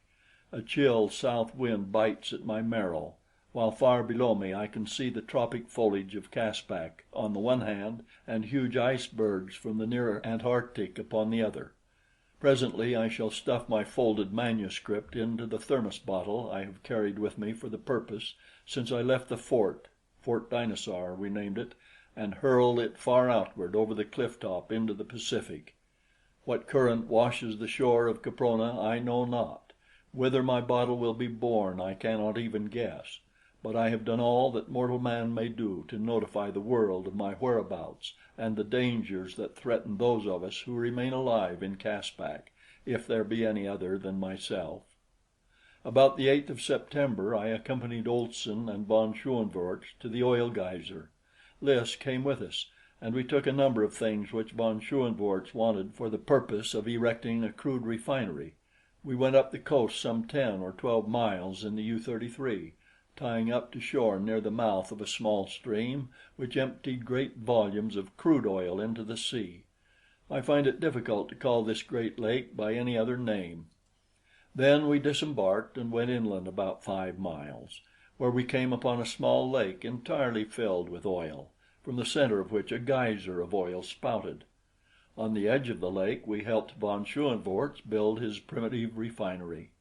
We worked with him for 2 days until he got things fairly well started, and then we returned to Fort Dinosaur as I feared that Bradley might return and be worried by our absence. The U-33 merely landed those of us that were to return to the fort, and then retraced its course toward the oil well. Olson, Whitely, Wilson, Miss La Rue, and myself disembarked, while von Schoenvorts and his German crew returned to refine the oil. The next day Plesser and two other Germans came down overland for ammunition. Plesser said they had been attacked by wild men and had exhausted a great deal of ammunition. He also asked permission to get some dried meat and maize, saying that they were so busy with the work of refining that they had no time to hunt. I let him have everything he asked for, and never once did a suspicion of their intentions enter my mind. They returned to the oil well the same day, while we continued with the multitudinous duties of camp life. For 3 days nothing of moment occurred. Bradley did not return, nor did we have any word from von Schoenvorts. In the evening Lys and I went up into one of the bastion towers and listened to the grim and terrible night life of the frightful ages of the past. Once a saber tooth screamed almost beneath us, and the girl shrank close against me. As I felt her body against mine, all the pent love of these 3 long months shattered the bonds of timidity and conviction, and I swept her up into my arms and covered her face and lips with kisses. She did not struggle to free herself, but instead her dear arms crept up about my neck and drew my own face even closer to hers. "You love me, Lys?" I cried. I felt her head nod an affirmative against my breast. "Tell me, Lys," I begged. "Tell me in words how much you love me." Low and sweet and tender came the answer: "I love you beyond all conception." My heart filled with rapture then, and it fills now as it has each of the countless times I have recalled those dear words, as it shall fill always until death has claimed me. I may never see her again. She may not know how I love her. She may question, she may doubt, but always true and steady and warm with the fires of love, my heart beats for the girl who said that night, "I love you beyond all conception." For a long time we sat there upon the little bench constructed for the sentry that we had not as yet thought it necessary to post in more than one of the 4 towers. We learned to know one another better in those 2 brief hours than we had in all the months that had intervened since we had been thrown together. She told me that she had loved me from the first, and that she never had loved von Schoenvorts, their engagement having been arranged by her aunt for social reasons. That was the happiest evening of my life, nor ever do I expect to experience its like. But at last, as is the way of happiness, it terminated. We descended to the compound, and I walked with Lys to the door of her quarters. There again she kissed me and bade me good night, and then she went in and closed the door. I went to my own room, and there I sat by the light of one of the crude candles we had made from the tallow of the beasts we had killed, and lived over the events of the evening. At last I turned in and fell asleep, dreaming happy dreams and planning for the future. For even in savage Caspak I was bound to make my girl safe and happy. It was daylight when I awoke. Wilson, who was acting as cook, was up and astir at his duties in the cookhouse. The others slept, but I arose and, followed by Nobs, went down to the stream for a plunge. As was our custom, I went armed with both rifle and revolver, but I stripped and had my swim without further disturbance than the approach of a large hyena, a number of which occupied caves in the sandstone cliffs north of the camp. These brutes are enormous and exceedingly ferocious. I imagine they correspond with the cave hyena of prehistoric times. This fellow charged Nobs, whose Capronian experiences had taught him that discretion is the better part of valor, with the result that he dived head foremost into the stream beside me after giving vent to a series of ferocious growls, which had no more effect upon hyena Spelaeus than might a sweet smile upon an enraged tusker. Afterward I shot the beast, and Nobs had a feast while I dressed, for he had become quite a raw meat eater during our numerous hunting expeditions, upon which we always gave him a portion of the kill. Whitely and Olson were up and dressed when we returned, and we all sat down to a good breakfast. I could not but wonder at Lys's absence from the table, for she had always been one of the earliest risers in camp. So about 9 o'clock, becoming apprehensive lest she might be indisposed, I went to the door of her room and knocked. I received no response, though I finally pounded with all my strength. Then I turned the knob and entered, only to find that she was not there. Her bed had been occupied, and her clothing lay where she had placed it the previous night upon retiring, but Lys was gone. To say that I was distracted with terror would be to put it mildly. Though I knew she could not be in camp, I searched every square inch of the compound and all the buildings, yet without avail. It was Whitely who discovered the first clue, a huge human-like footprint in the soft earth beside the spring, and indications of a struggle in the mud. Then I found a tiny handkerchief close to the outer wall. Lys had been stolen. It was all too plain. Some hideous member of the ape-man tribe had entered the fort and carried her off. While I stood stunned and horrified at the frightful evidence before me, there came from the direction of the great lake an increasing sound that rose to the volume of a shriek. We all looked up as the noise approached, apparently just above us, and a moment later there followed a terrific explosion which hurled us to the ground. When we clambered to our feet, we saw a large section of the west wall torn and shattered. It was Olson who first recovered from his daze sufficiently to guess the explanation of the phenomenon.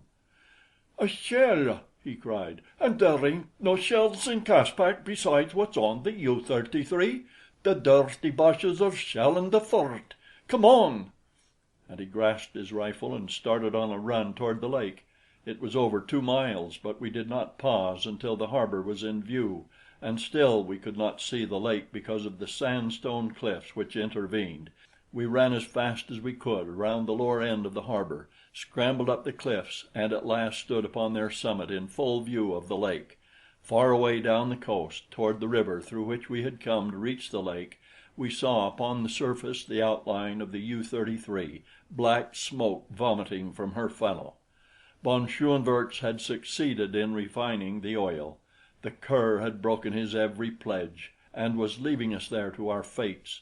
He had even shelled the fort as a parting compliment, nor could anything have been more truly Prussian than this leave-taking of the Baron Friedrich von Schoenvorts. Olson, Whitely, Wilson, and I stood for a moment looking at one another. It seemed incredible that man could be so perfidious, that we had really seen with our own eyes the thing that we had seen.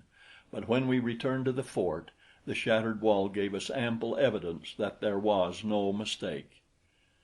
Then we began to speculate as to whether it had been an ape-man or a Prussian that had abducted Lys.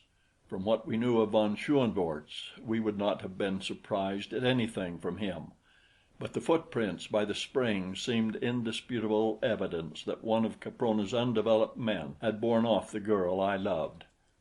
As soon as I had assured myself that such was the case, I made my preparations to follow and rescue her. Olson, Whitely, and Wilson each wished to accompany me, but I told them that they were needed here, since with Bradley's party still absent and the Germans gone, it was necessary that we conserve our force as far as might be possible. Chapter 8. It was a sad leave-taking, as in silence I shook hands with each of the 3 remaining men. Even poor Nobs appeared dejected as we quit the compound and set out upon the well-marked spoor of the abductor. Not once did I turn my eyes backward toward Fort Dinosaur.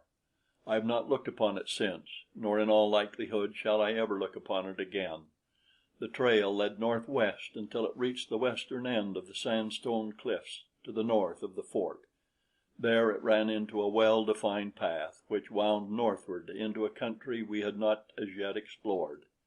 It was a beautiful, gently rolling country, broken by occasional outcroppings of sandstone and by patches of dense forest, relieved by open, park-like stretches and broad meadows whereon grazed countless herbivorous animals, red deer, aurochs, an infinite variety of antelope, and at least 3 distinct species of horse, the latter ranging in size from a creature about as large as Nobs to a magnificent animal 14 to 16 hands high. These creatures fed together in perfect amity, nor did they show any great indications of terror when Nobs and I approached. They moved out of our way and kept their eyes upon us until we had passed, and then they resumed their feeding. The path led straight across the clearing into another forest, lying upon the verge of which I saw a bit of white. It appeared to stand out in marked contrast and incongruity to all its surroundings, and when I stopped to examine it, I found that it was a small strip of muslin, part of the hem of a garment. At once I was all excitement, for I knew that it was a sign left by Lys that she had been carried this way. It was a tiny bit torn from the hem of the undergarment that she wore in lieu of the night robe she had lost with the sinking of the liner.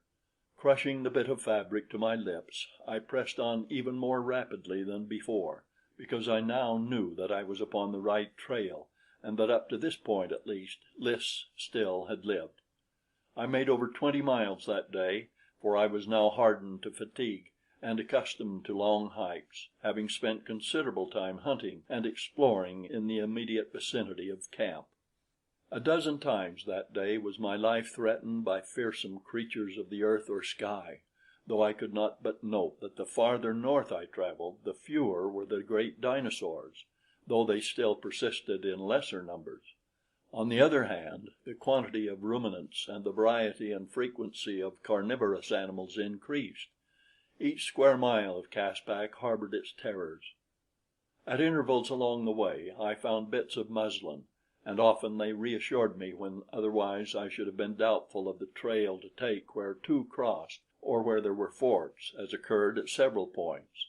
And so, as night was drawing on, I came to the southern end of a line of cliffs loftier than any I had seen before, and as I approached them, there was wafted to my nostrils the pungent aroma of wood smoke. What could it mean? There could, to my mind, be but a single solution. Man abided close by, a higher order of man than we had as yet seen, other than Ahm, the Neanderthal man. I wondered again, as I had so many times that day, if it had not been Ahm who stole Lys. Cautiously I approached the flank of the cliffs, where they terminated in an abrupt escarpment, as though some all-powerful hand had broken off a great section of rock and set it upon the surface of the earth. It was now quite dark, and as I crept around the edge of the cliff, I saw, at a little distance, a great fire around which were many figures, apparently human figures. Cautioning Nobs to silence, and he had learned many lessons in the value of obedience since we had entered Caspak, I slunk forward, taking advantage of whatever cover I could find, until from behind a bush I could distinctly see the creatures assembled by the fire. They were human and yet not human. I should say that they were a little higher in the scale of evolution than Ahm, possibly occupying a place of evolution between that of the Neanderthal man and what is known as the Grimaldi race. Their features were distinctly negroid, though their skins were white. A considerable portion of both torso and limbs were covered with short hair, and their physical proportions were in many aspects ape-like, though not so much so as were Ahm's. They carried themselves in a more erect position, although their arms were considerably longer than those of the Neanderthal man. As I watched them, I saw that they possessed a language, that they had knowledge of fire, and that they carried besides the wooden club of Ahm a thing which resembled a crude stone hatchet. Evidently they were very low in the scale of humanity, but they were a step upward from those I had previously seen in Caspak. But what interested me most was the slender figure of a dainty girl, clad only in a thin bit of muslin which scarce covered her knees, a bit of muslin torn and ragged about the lower hem. It was Lys, and she was alive, and so far as I could see, unharmed. A huge brute with thick lips and prognathous jaws stood at her shoulder. He was talking loudly and gesticulating wildly. I was close enough to hear his words, which were similar to the language of Ahm, though much fuller, for there were many words I could not understand. However, I caught the gist of what he was saying, which in effect was that he had found and captured this Galu, that she was his, and that he defied anyone to question his right of possession. It appeared to me, as I afterward learned was the fact, that I was witnessing the most primitive of marriage ceremonies. The assembled members of the tribe looked on and listened in a sort of dull and perfunctory apathy, for the speaker was by far the mightiest of the clan. There seemed no one to dispute his claims when he said, or rather shouted, in stentorian tones, "I am Tsa. This is my she. Who wishes her more than Tsa?"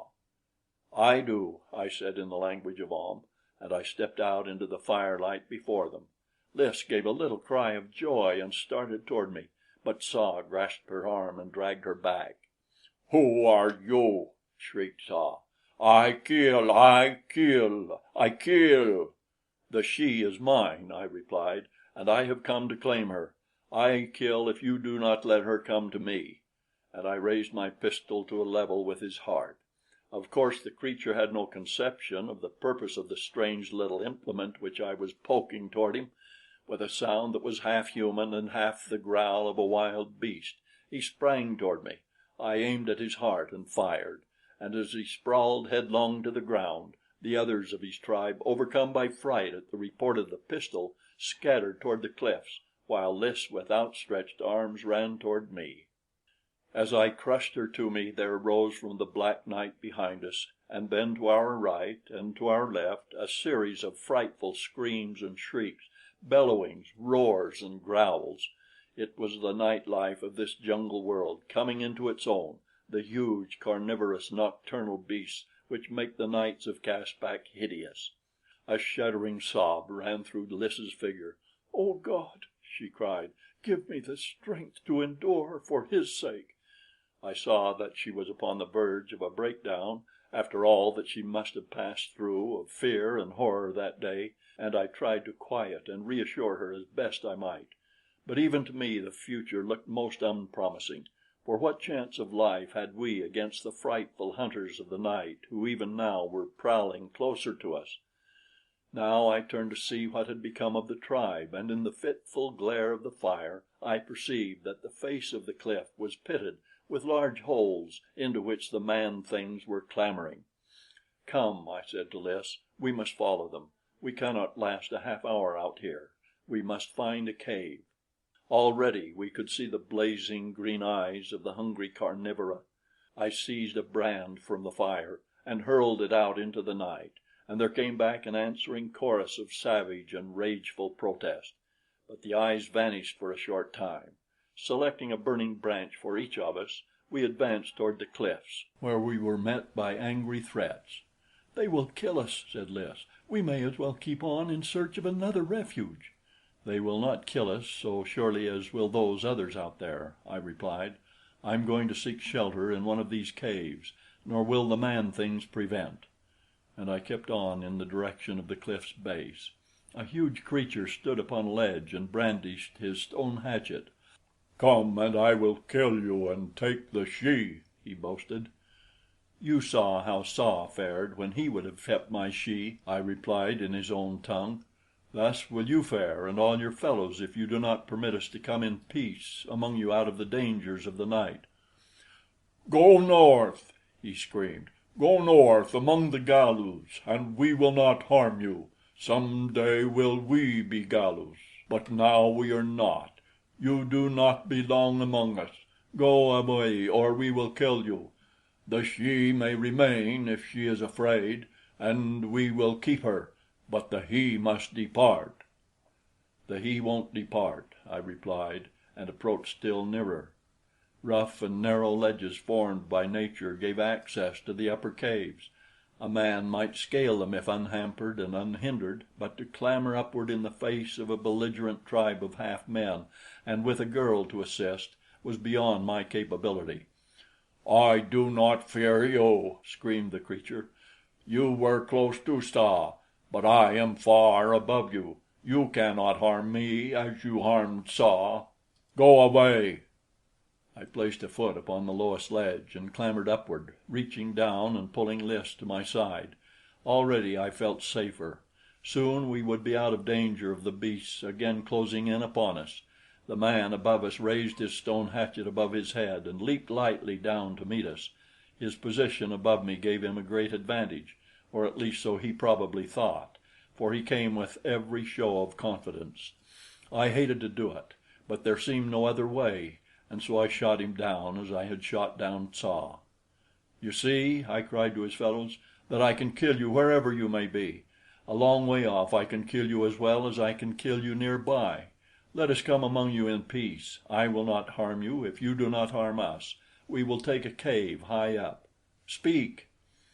"Come then," said one. "If you will not harm us, you may come.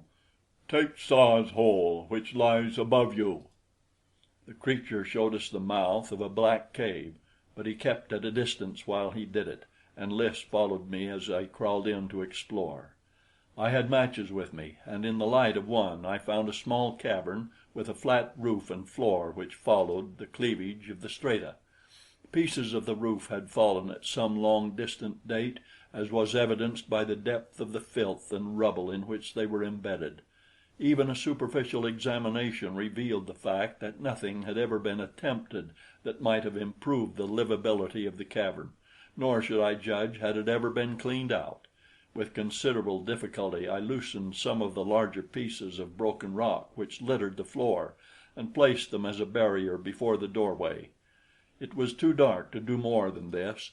I then gave Lys a piece of dried meat, and sitting inside the entrance, we dined as must have some of our ancient forebears at the dawning of the age of man, while far below, the open diapason of the savage night rose weird and horrifying to our ears. In the light of the great fire still burning, we could see huge, skulking forms, and in the blackered background countless flaming eyes. Lys shuddered, and I put my arm around her and drew her to me, and thus we sat throughout the hot night. She told me of her abduction and of the fright she had undergone, and together we thanked God that she had come through unharmed, because the great brute had dared not pause along the danger-infested way. She said that they had but just reached the cliffs when I arrived, for on several occasions her captor had been forced to take to the trees with her to escape the clutches of some hungry cave lion or saber-toothed tiger, and that twice they had been obliged to remain for considerable periods before the beasts had retired. Nobs, by dint of much scrambling and one or two narrow escapes from death, had managed to follow us up the cliff, and was now curled between me and the doorway, having devoured a piece of the dried meat which he seemed to relish immensely. He was the first to fall asleep, but I imagine we must have followed suit soon, for we were both tired. I had laid aside my ammunition belt and rifle, though both were close beside me, but my pistol I kept in my lap beneath my hand. However, we were not disturbed during the night, and when I awoke, the sun was shining on the tree-tops in the distance. Lys's head had drooped to my breast, and my arm was still about her. Shortly afterward Lys awoke, and for a moment she could not seem to comprehend her situation. She looked at me and then turned and glanced at my arm about her, and then she seemed quite suddenly to realize the scantiness of her apparel and drew away, covering her face with her palms and blushing furiously. I drew her back toward me and kissed her, and then she threw her arms about my neck and wept softly in mute surrender to the inevitable. It was an hour later before the tribe began to stir about. We watched them from our apartment, as Lys called it. Neither men nor women wore any sort of clothing or ornaments, and they all seemed to be about of an age, nor were there any babies or children among them. This was to us the strangest and most inexplicable of facts, but it recalled to us that though we had seen many of the lesser developed wild people of Caspak, we had never yet seen a child or an old man or woman. After a while they became less suspicious of us, and then quite friendly in their brutish way. They picked at the fabric of our clothing, which seemed to interest them, and examined my rifle and pistol and the ammunition in the belt around my waist.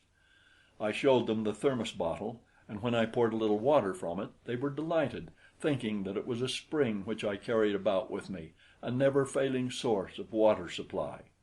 One thing we both noticed among their other characteristics: they never laughed nor smiled, and then we remembered that Ahm had never done so either. I asked them if they knew Ahm, but they said they did not. One of them said, "Back there we may have known him," and he jerked his head to the south. "You came from back there?" I asked. He looked at me in surprise. "We all come from there," he said. "After a while we go there," and this time he jerked his head toward the north.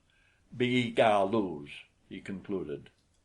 Many times now had we heard this reference to becoming Galus. Ahm had spoken of it many times. Lys and I decided that it was a sort of original religious conviction, as much a part of them as their instinct for self-preservation, a primal acceptance of a hereafter and a holier state. It was a brilliant theory, but it was all wrong. I know it now, and how far we were from guessing the wonderful, the miraculous, the gigantic truth which even yet I may only guess at, the thing that sets Caspak apart from all the rest of the world far more definitely than her isolated geographical position or her impregnable barrier of giant cliffs. If I could live to return to civilization, I should have meat for the clergy and the laymen to chew upon for years, and for the evolutionists too. After breakfast the men set out to hunt, while the women went to a large pool of warm water covered with a green scum and filled with billions of tadpoles. They waded in to where the water was about a foot deep, and lay down in the mud. They remained there from 1 to 2 hours and then returned to the cliff. While we were with them, we saw this same thing repeated every morning, but though we asked them why they did it, we could get no reply which was intelligible to us. All they vouchsafed in way of explanation was the single word "Ata." They tried to get Lys to go in with them, and could not understand why she refused. After the first day, I went hunting with the men, leaving my pistol and Nobs with Lys, but she never had to use them, for no reptile or beast ever approached the pool while the women were there, nor, so far as we know, at other times. There was no spoor of wild beast in the soft mud along the banks, and the water certainly didn't look fit to drink. This tribe lived largely upon the smaller animals which they bowled over with their stone hatchets after making a wide circle about their quarry and driving it so that it had to pass close to one of their number. The little horses and the smaller antelope they secured in sufficient numbers to support life, and they also ate numerous varieties of fruits and vegetables. They never brought in more than sufficient food for their immediate needs, but why bother? The food problem of Caspak is not one to cause worry to her inhabitants. The fourth day Lys told me that she thought she felt equal to attempting the return journey on the morrow, and so I set out for the hunt in high spirits, for I was anxious to return to the fort and learn if Bradley and his party had returned and what had been the result of his expedition. I also wanted to relieve their minds as to Lys and myself, as I knew that they must have already given us up for dead. It was a cloudy day, though warm, as it always is in Caspak. It seemed odd to realize that just a few miles away winter lay upon the storm-tossed ocean, and that snow might be falling all about Caprona, but no snow could ever penetrate the damp, hot atmosphere of the great crater. We had to go quite a bit farther than usual before we could surround a little bunch of antelope, and as I was helping drive them, I saw a fine red deer a couple of hundred yards behind me. He must have been asleep in the long grass, for I saw him rise and look about him in a bewildered way, and then I raised my gun and let him have it. He dropped, and I ran forward to finish him with the long, thin knife which one of the men had given me. But just as I reached him, he staggered to his feet and ran on for another 200 yards, when I dropped him again. Once more was this repeated before I was able to reach him and cut his throat. Then I looked around for my companions, as I wanted them to come and carry the meat home, but I could see nothing of them. I called a few times and waited, but there was no response and no one came. At last I became disgusted, and cutting off all the meat that I could conveniently carry, I set off in the direction of the cliffs. I must have gone about a mile before the truth dawned upon me. I was lost, hopelessly lost. The entire sky was still completely blotted out by dense clouds, nor was there any landmark visible by which I might have taken my bearings. I went on in the direction I thought was south, but which I now imagine must have been about due north, without detecting a single familiar object. In a dense wood I suddenly stumbled upon a thing which at first filled me with hope and later with the most utter despair and dejection. It was a little mound of new turned earth, sprinkled with flowers long since withered, and at one end was a flat slab of sandstone stuck in the ground. It was a grave, and it meant for me that I had at last stumbled into a country inhabited by human beings. I would find them. They would direct me to the cliffs. Perhaps they would accompany me and take us back with them to their abodes, to the abodes of men and women like ourselves. My hopes and my imagination ran riot in the few yards I had to cover to reach that lonely grave and stoop that I might read the rude characters scratched upon the simple headstone. This is what I read: "Here lies John Tippet, Englishman, killed by Tyrannosaurus, 10 September, A.D. 1916. R.I.P." Tippet! It seemed incredible. Tippet lying here in this gloomy wood. Tippet dead. He had been a good man, but the personal loss was not what affected me. It was the fact that this silent grave gave evidence that Bradley had come this far upon his expedition, and that he too probably was lost, for it was not our intention that he should be long gone. If I had stumbled upon the grave of one of the party, was it not within reason to believe that the bones of the others lay scattered somewhere near? Chapter 9. As I stood looking down upon that sad and lonely mound, wrapped in the most dismal of reflections and premonitions, I was suddenly seized from behind and thrown to earth. As I fell, a warm body fell on top of me, and hands grasped my arms and legs. When I could look up, I saw a number of giant fingers pinioning me down, while others stood about surveying me. Here again was a new type of man, a higher type than the primitive tribe I had just quitted. They were a taller people too, with better shaped skulls and more intelligent faces. There were less of the ape characteristics about their features, and less of the negroid too. They carried weapons, stone-shod spears, stone knives and hatchets, and they wore ornaments and breech-cloths, the former of feathers worn in their hair, and the latter made of a single snakeskin, cured with the head on, the head depending to their knees. Of course I did not take in all these details upon the instant of my capture, for I was busy with other matters. 3 of the warriors were sitting upon me, trying to hold me down by main strength and awkwardness, and they were having their hands full in the doing, I can tell you. I don't like to appear conceited, but I may as well admit that I am proud of my strength and the science that I have acquired and developed in the directing of it. That and my horsemanship I always have been proud of. And now that day, all the long hours that I had put into careful study, practice and training brought me in 2 or 3 minutes a full return upon my investment.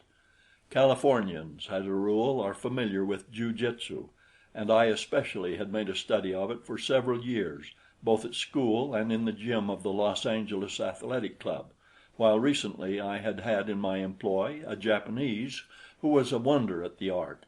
It took me just about 30 seconds to break the elbow of one of my assailants, trip another and send him stumbling backward among his fellows, and throw the third completely over my head in such a way that when he fell his neck was broken. In the instant that the others of the party stood in mute and inactive surprise, I unslung my rifle, which carelessly I had been carrying across my back, and when they charged, as I felt they would, I put a bullet in the forehead of one of them. This stopped them all, temporarily, not the death of their fellow, but the report of the rifle, the first they had ever heard. Before they were ready to attack me again, one of them spoke in a commanding tone to his fellows, and in a language similar but still more comprehensive than that of the tribe to the south, as theirs was more complete than Ahm's. He commanded them to stand back, and then he advanced and addressed me. He asked me who I was, from whence I came, and what my intentions were. I replied that I was a stranger in Caspak, that I was lost, and that my only desire was to find my way back to my companions. He asked where they were, and I told him toward the south somewhere, using the Caspakian phrase which literally translated means toward the beginning. His surprise showed upon his face before he voiced it in words. "There are no Galus there," he said. "I tell you," I said angrily, "that I am from another country, far from Caspak, far beyond the high cliffs. I do not know who the Galus may be. I have never seen them. This is the farthest north I have been. Look at me. Look at my clothing and my weapons. Have you ever seen a Galu or any other creature in Caspak who possessed such things?" He had to admit that he had not, and also that he was much interested in me, my rifle, and the way I had handled his three warriors. Finally he became half convinced that I was telling him the truth, and offered to aid me if I would show him how I had thrown the man over my head, and also make him a present of the bang spear, as he called it. I refused to give him my rifle, but promised to show him the trick he wished to learn if he would guide me in the right direction. He told me that he would do so tomorrow, that it was too late today, and that I might come to their village and spend the night with them. I was loath to lose so much time, but the fellow was obdurate, and so I accompanied them. The two dead men they left where they had fallen, nor gave them a second glance. Thus cheap is life upon Caspak. These people also were cave dwellers, but their caves showed the result of a higher intelligence that brought them a step nearer to civilized man than the tribe next toward the beginning. The interiors of their caverns were cleared of rubbish, though still far from clean, and they had pallets of dried grasses covered with the skins of leopard, lynx and bear, while before the entrances were barriers of stone and small, rudely circular stone ovens. The walls of the cavern to which I was conducted were covered with drawings scratched upon the sandstone. There were the outlines of the giant red deer, of mammoths, of tigers and other beasts. Here, as in the last tribe, there were no children or any old people. The men of this tribe had two names, or rather names of two syllables, and their language contained words of two syllables, whereas in the tribe of Tsa the words were all of a single syllable, with the exception of a very few like Atis and Galus. The chief's name was To jo, and his household consisted of 7 females and himself. These women were much more comely, or rather less hideous, than those of Tsa's people. One of them, even, was almost pretty, being less hairy and having a rather nice skin with high coloring.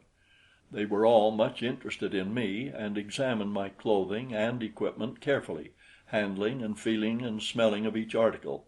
I learned from them that their people were known as Band lu, or spearmen. Tsa's race was called Sto lu, hatchet men. Below these in the scale of evolution came the Bo lu, or club men, and then the Alus, who had no weapons and no language. In that word I recognized what to me seemed the most remarkable discovery I had made upon Caprona, for unless it were mere coincidence, I had come upon a word that had been handed down from the beginning of spoken language upon earth, had been handed down for millions of years perhaps, with little change. It was the sole remaining thread of the ancient woof of a dawning culture which had been woven when Caprona was a fiery mount upon a great land mass teeming with life. It linked the unfathomable then to the eternal now, and yet it may have been pure coincidence.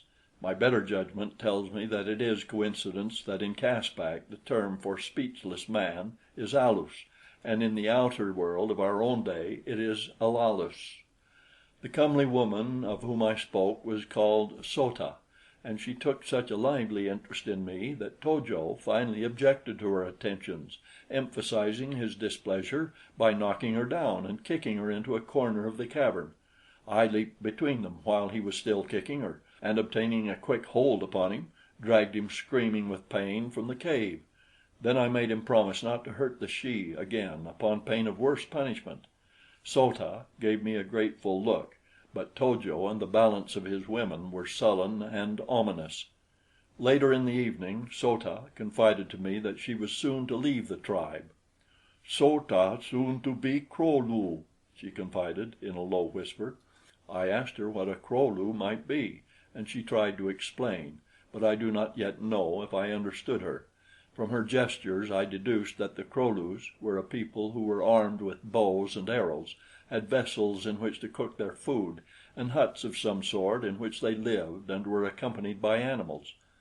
It was all very fragmentary and vague, but the idea seemed to be that the Kro lus were a more advanced people than the Band lus. I pondered a long time upon all that I had heard before sleep came to me. I tried to find some connection between these various races that would explain the universal hope which each of them harbored that some day they would become Galus. So ta had given me a suggestion, but the resulting idea was so weird that I could scarce even entertain it. Yet it coincided with Ahm's expressed hope, with the various steps in evolution I had noted in the several tribes I had encountered, and with the range of type represented in each tribe. For example, among the Band lu were such types as So ta, who seemed to me to be the highest in the scale of evolution, and To jo, who was just a shade nearer the ape, while there were others who had flatter noses, more prognathous faces and hairier bodies. The question puzzled me. Possibly in the outer world the answer to it is locked in the bosom of the Sphinx. Who knows? I do not. Thinking the thoughts of a lunatic or a dope fiend, I fell asleep, and when I awoke, my hands and feet were securely tied and my weapons had been taken from me. How they did it without awakening me, I cannot tell you. It was humiliating, but it was true. To jo stood above me. The early light of morning was dimly filtering into the cave. "Tell me," he demanded, "how to throw a man over my head and break his neck, for I am going to kill you, and I wish to know this thing before you die." Of all the ingenuous declarations I have ever heard, this one caught the proverbial bun. It struck me as so funny that even in the face of death I laughed. Death, I may remark here, had, however, lost much of his terror for me. I had become a disciple of Lys's fleeting philosophy of the valuelessness of human life. I realized that she was quite right, that we were but comic figures hopping from the cradle to the grave, of interest to practically no other created thing than ourselves and our few intimates. Behind To jo stood So ta. She raised one hand with the palm toward me, the Caspakian equivalent of a negative shake of the head. "Let me think about it," I parried, and To jo said that he would wait until night. He would give me a day to think it over. Then he left, and the women left, the men for the hunt, and the women, as I later learned from So ta, for the warm pool where they immersed their bodies as did the shes of the Sto lu. "Ata," explained So ta when I questioned her as to the purpose of this matutinal rite, but that was later. I must have lain there bound and uncomfortable for 2 or 3 hours when at last So ta entered the cave. She carried a sharp knife, mine, in fact, and with it she cut my bonds.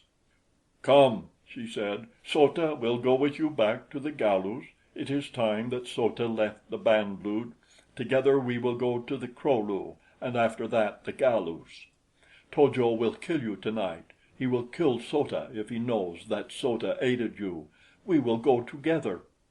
"I will go with you to Kro lu," I replied, "but then I must return to my own people, toward the beginning."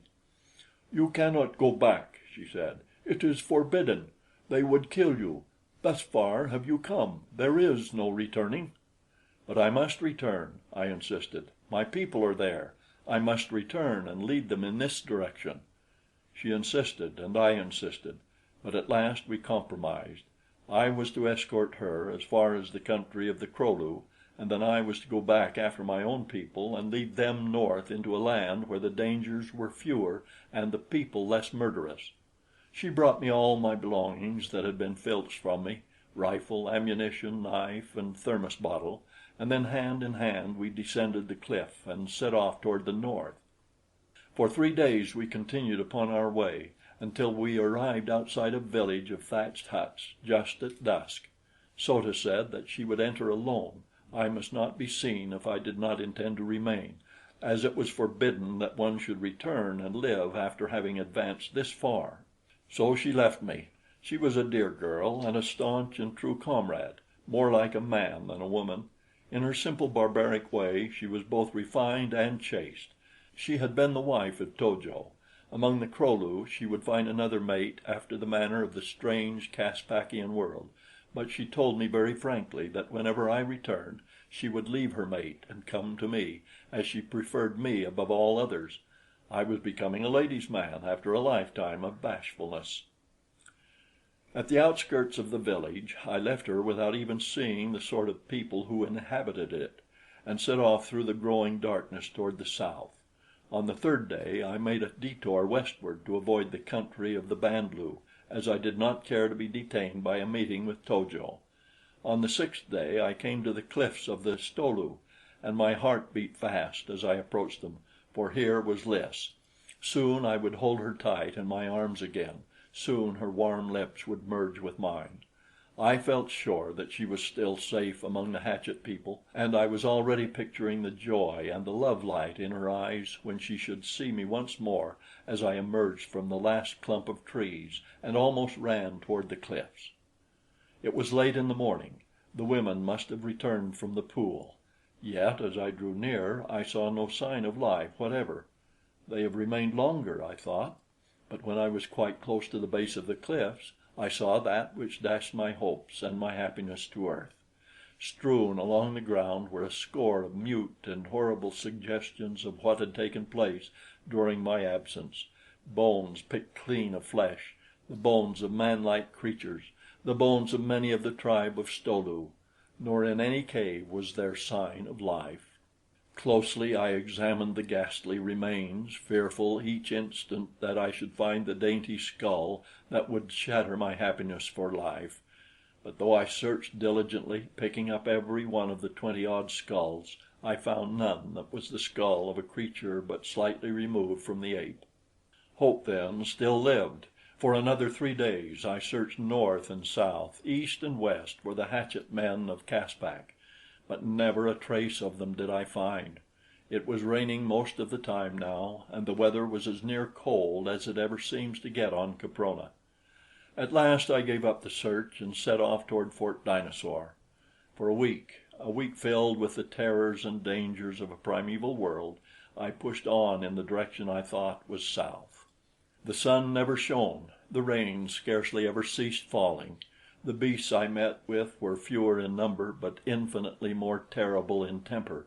Yet I lived on until there came to me the realization that I was hopelessly lost, that a year of sunshine would not again give me my bearings, and while I was cast down by this terrifying knowledge, the knowledge that I never again could find Lys, I stumbled upon another grave, the grave of William James, with its little crude headstone and its scrawled characters recording that he had died upon the 13th of September, killed by a saber-toothed tiger. I think that I almost gave up then. Never in my life have I felt more hopeless or helpless or alone. I was lost. I could not find my friends. I did not even know that they still lived. In fact, I could not bring myself to believe that they did. I was sure that Lys was dead. I wanted myself to die, and yet I clung to life, useless and hopeless and harrowing a thing as it had become. I clung to life because some ancient reptilian forebear had clung to life and transmitted to me through the ages the most powerful motive that guided his minute brain, the motive of self-preservation.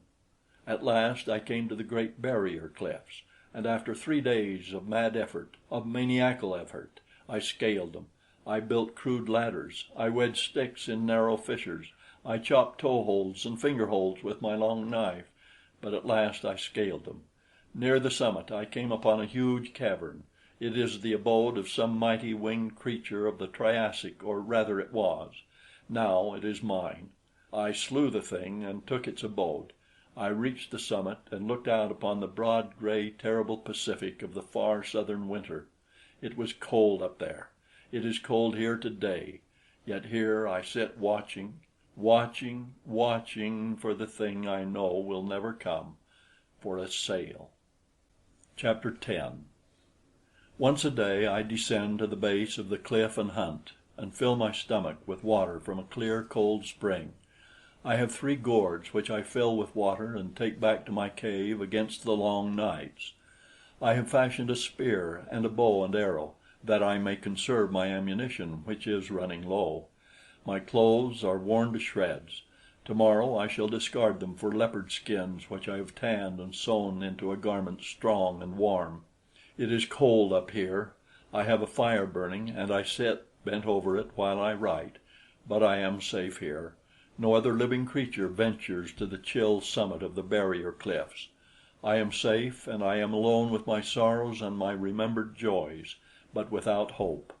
It is said that hope springs eternal in the human breast, but there is none in mine. I am about done. Presently I shall fold these pages and push them into my thermos bottle. I shall cork it and screw the cap tight, and then I shall hurl it as far out into the sea as my strength will permit. The wind is offshore, the tide is running out.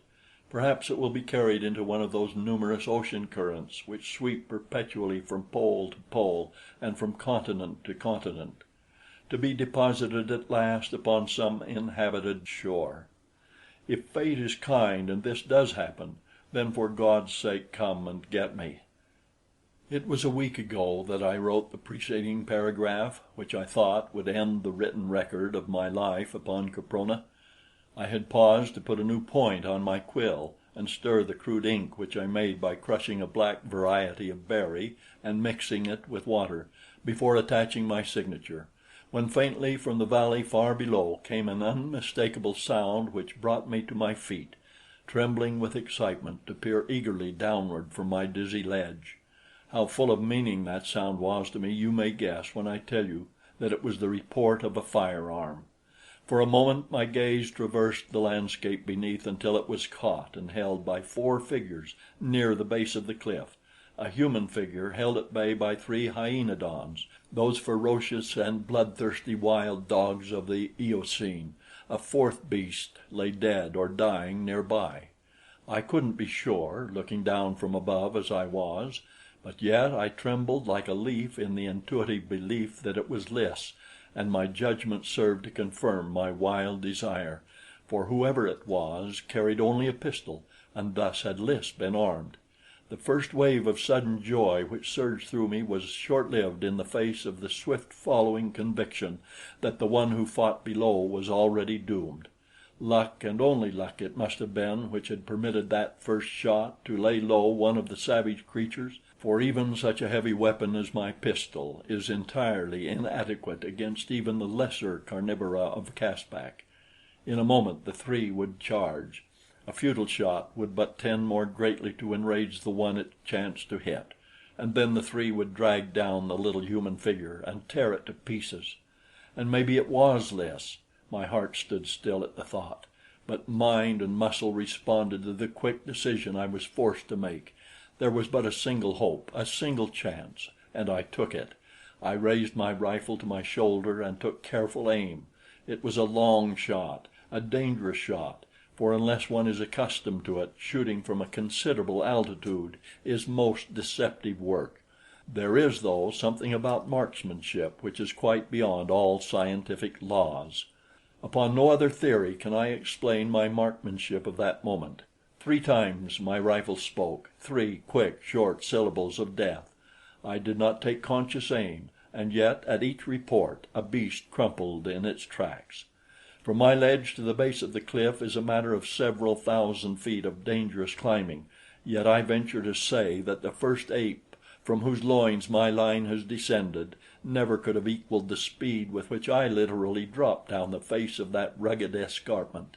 The last 200 feet is over a steep incline of loose rubble to the valley bottom, and I had just reached the top of this when there arose to my ears an agonized cry: "Bowen! Bowen! Quick, my love, quick!"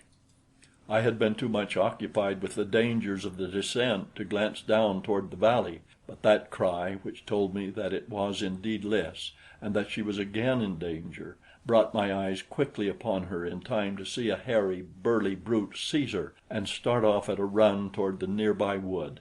From rock to rock, chamois-like, I leaped downward toward the valley in pursuit of Lys and her hideous abductor. He was heavier than I by many pounds, and so weighted by the burden he carried that I easily overtook him, and at last he turned, snarling, to face me. It was Kho of the tribe of Sa, the hatchet man. He recognized me, and with a low growl he threw Lys aside and came for me. "The she is mine," he cried. "I kill, I kill." I had had to discard my rifle before I commenced the rapid descent of the cliff, so that now I was armed only with a hunting knife, and this I whipped from its scabbard as Kho leaped toward me. He was a mighty beast, mightily muscled, and the urge that has made males fight since the dawn of life on earth filled him with the blood lust and the thirst to slay, but not one whit less did it fill me with the same primal passions. Two abysmal beasts sprang at each other's throats that day beneath the shadow of earth's oldest cliffs, the man of now and the man-thing of the earliest forgotten then, imbued by the same deathless passion that has come down unchanged through all the epochs, periods, and eras of time from the beginning, and which shall continue to the incalculable end, woman, the imperishable alpha and omega of life. Kho closed and sought my jugular with his teeth. He seemed to forget the hatchet dangling by its aurochs hide thong at his hip, as I forgot, for the moment, the dagger in my hand, and I doubt not but that Kho would easily have bested me in an encounter of that sort had not Lys' voice awakened within my momentarily reverted brain the skill and cunning of reasoning man. "Bowen!" she cried. "Your knife! Your knife!" It was enough. It recalled me from the forgotten eon to which my brain had flown and left me once again a modern man battling with a clumsy, unskilled brute.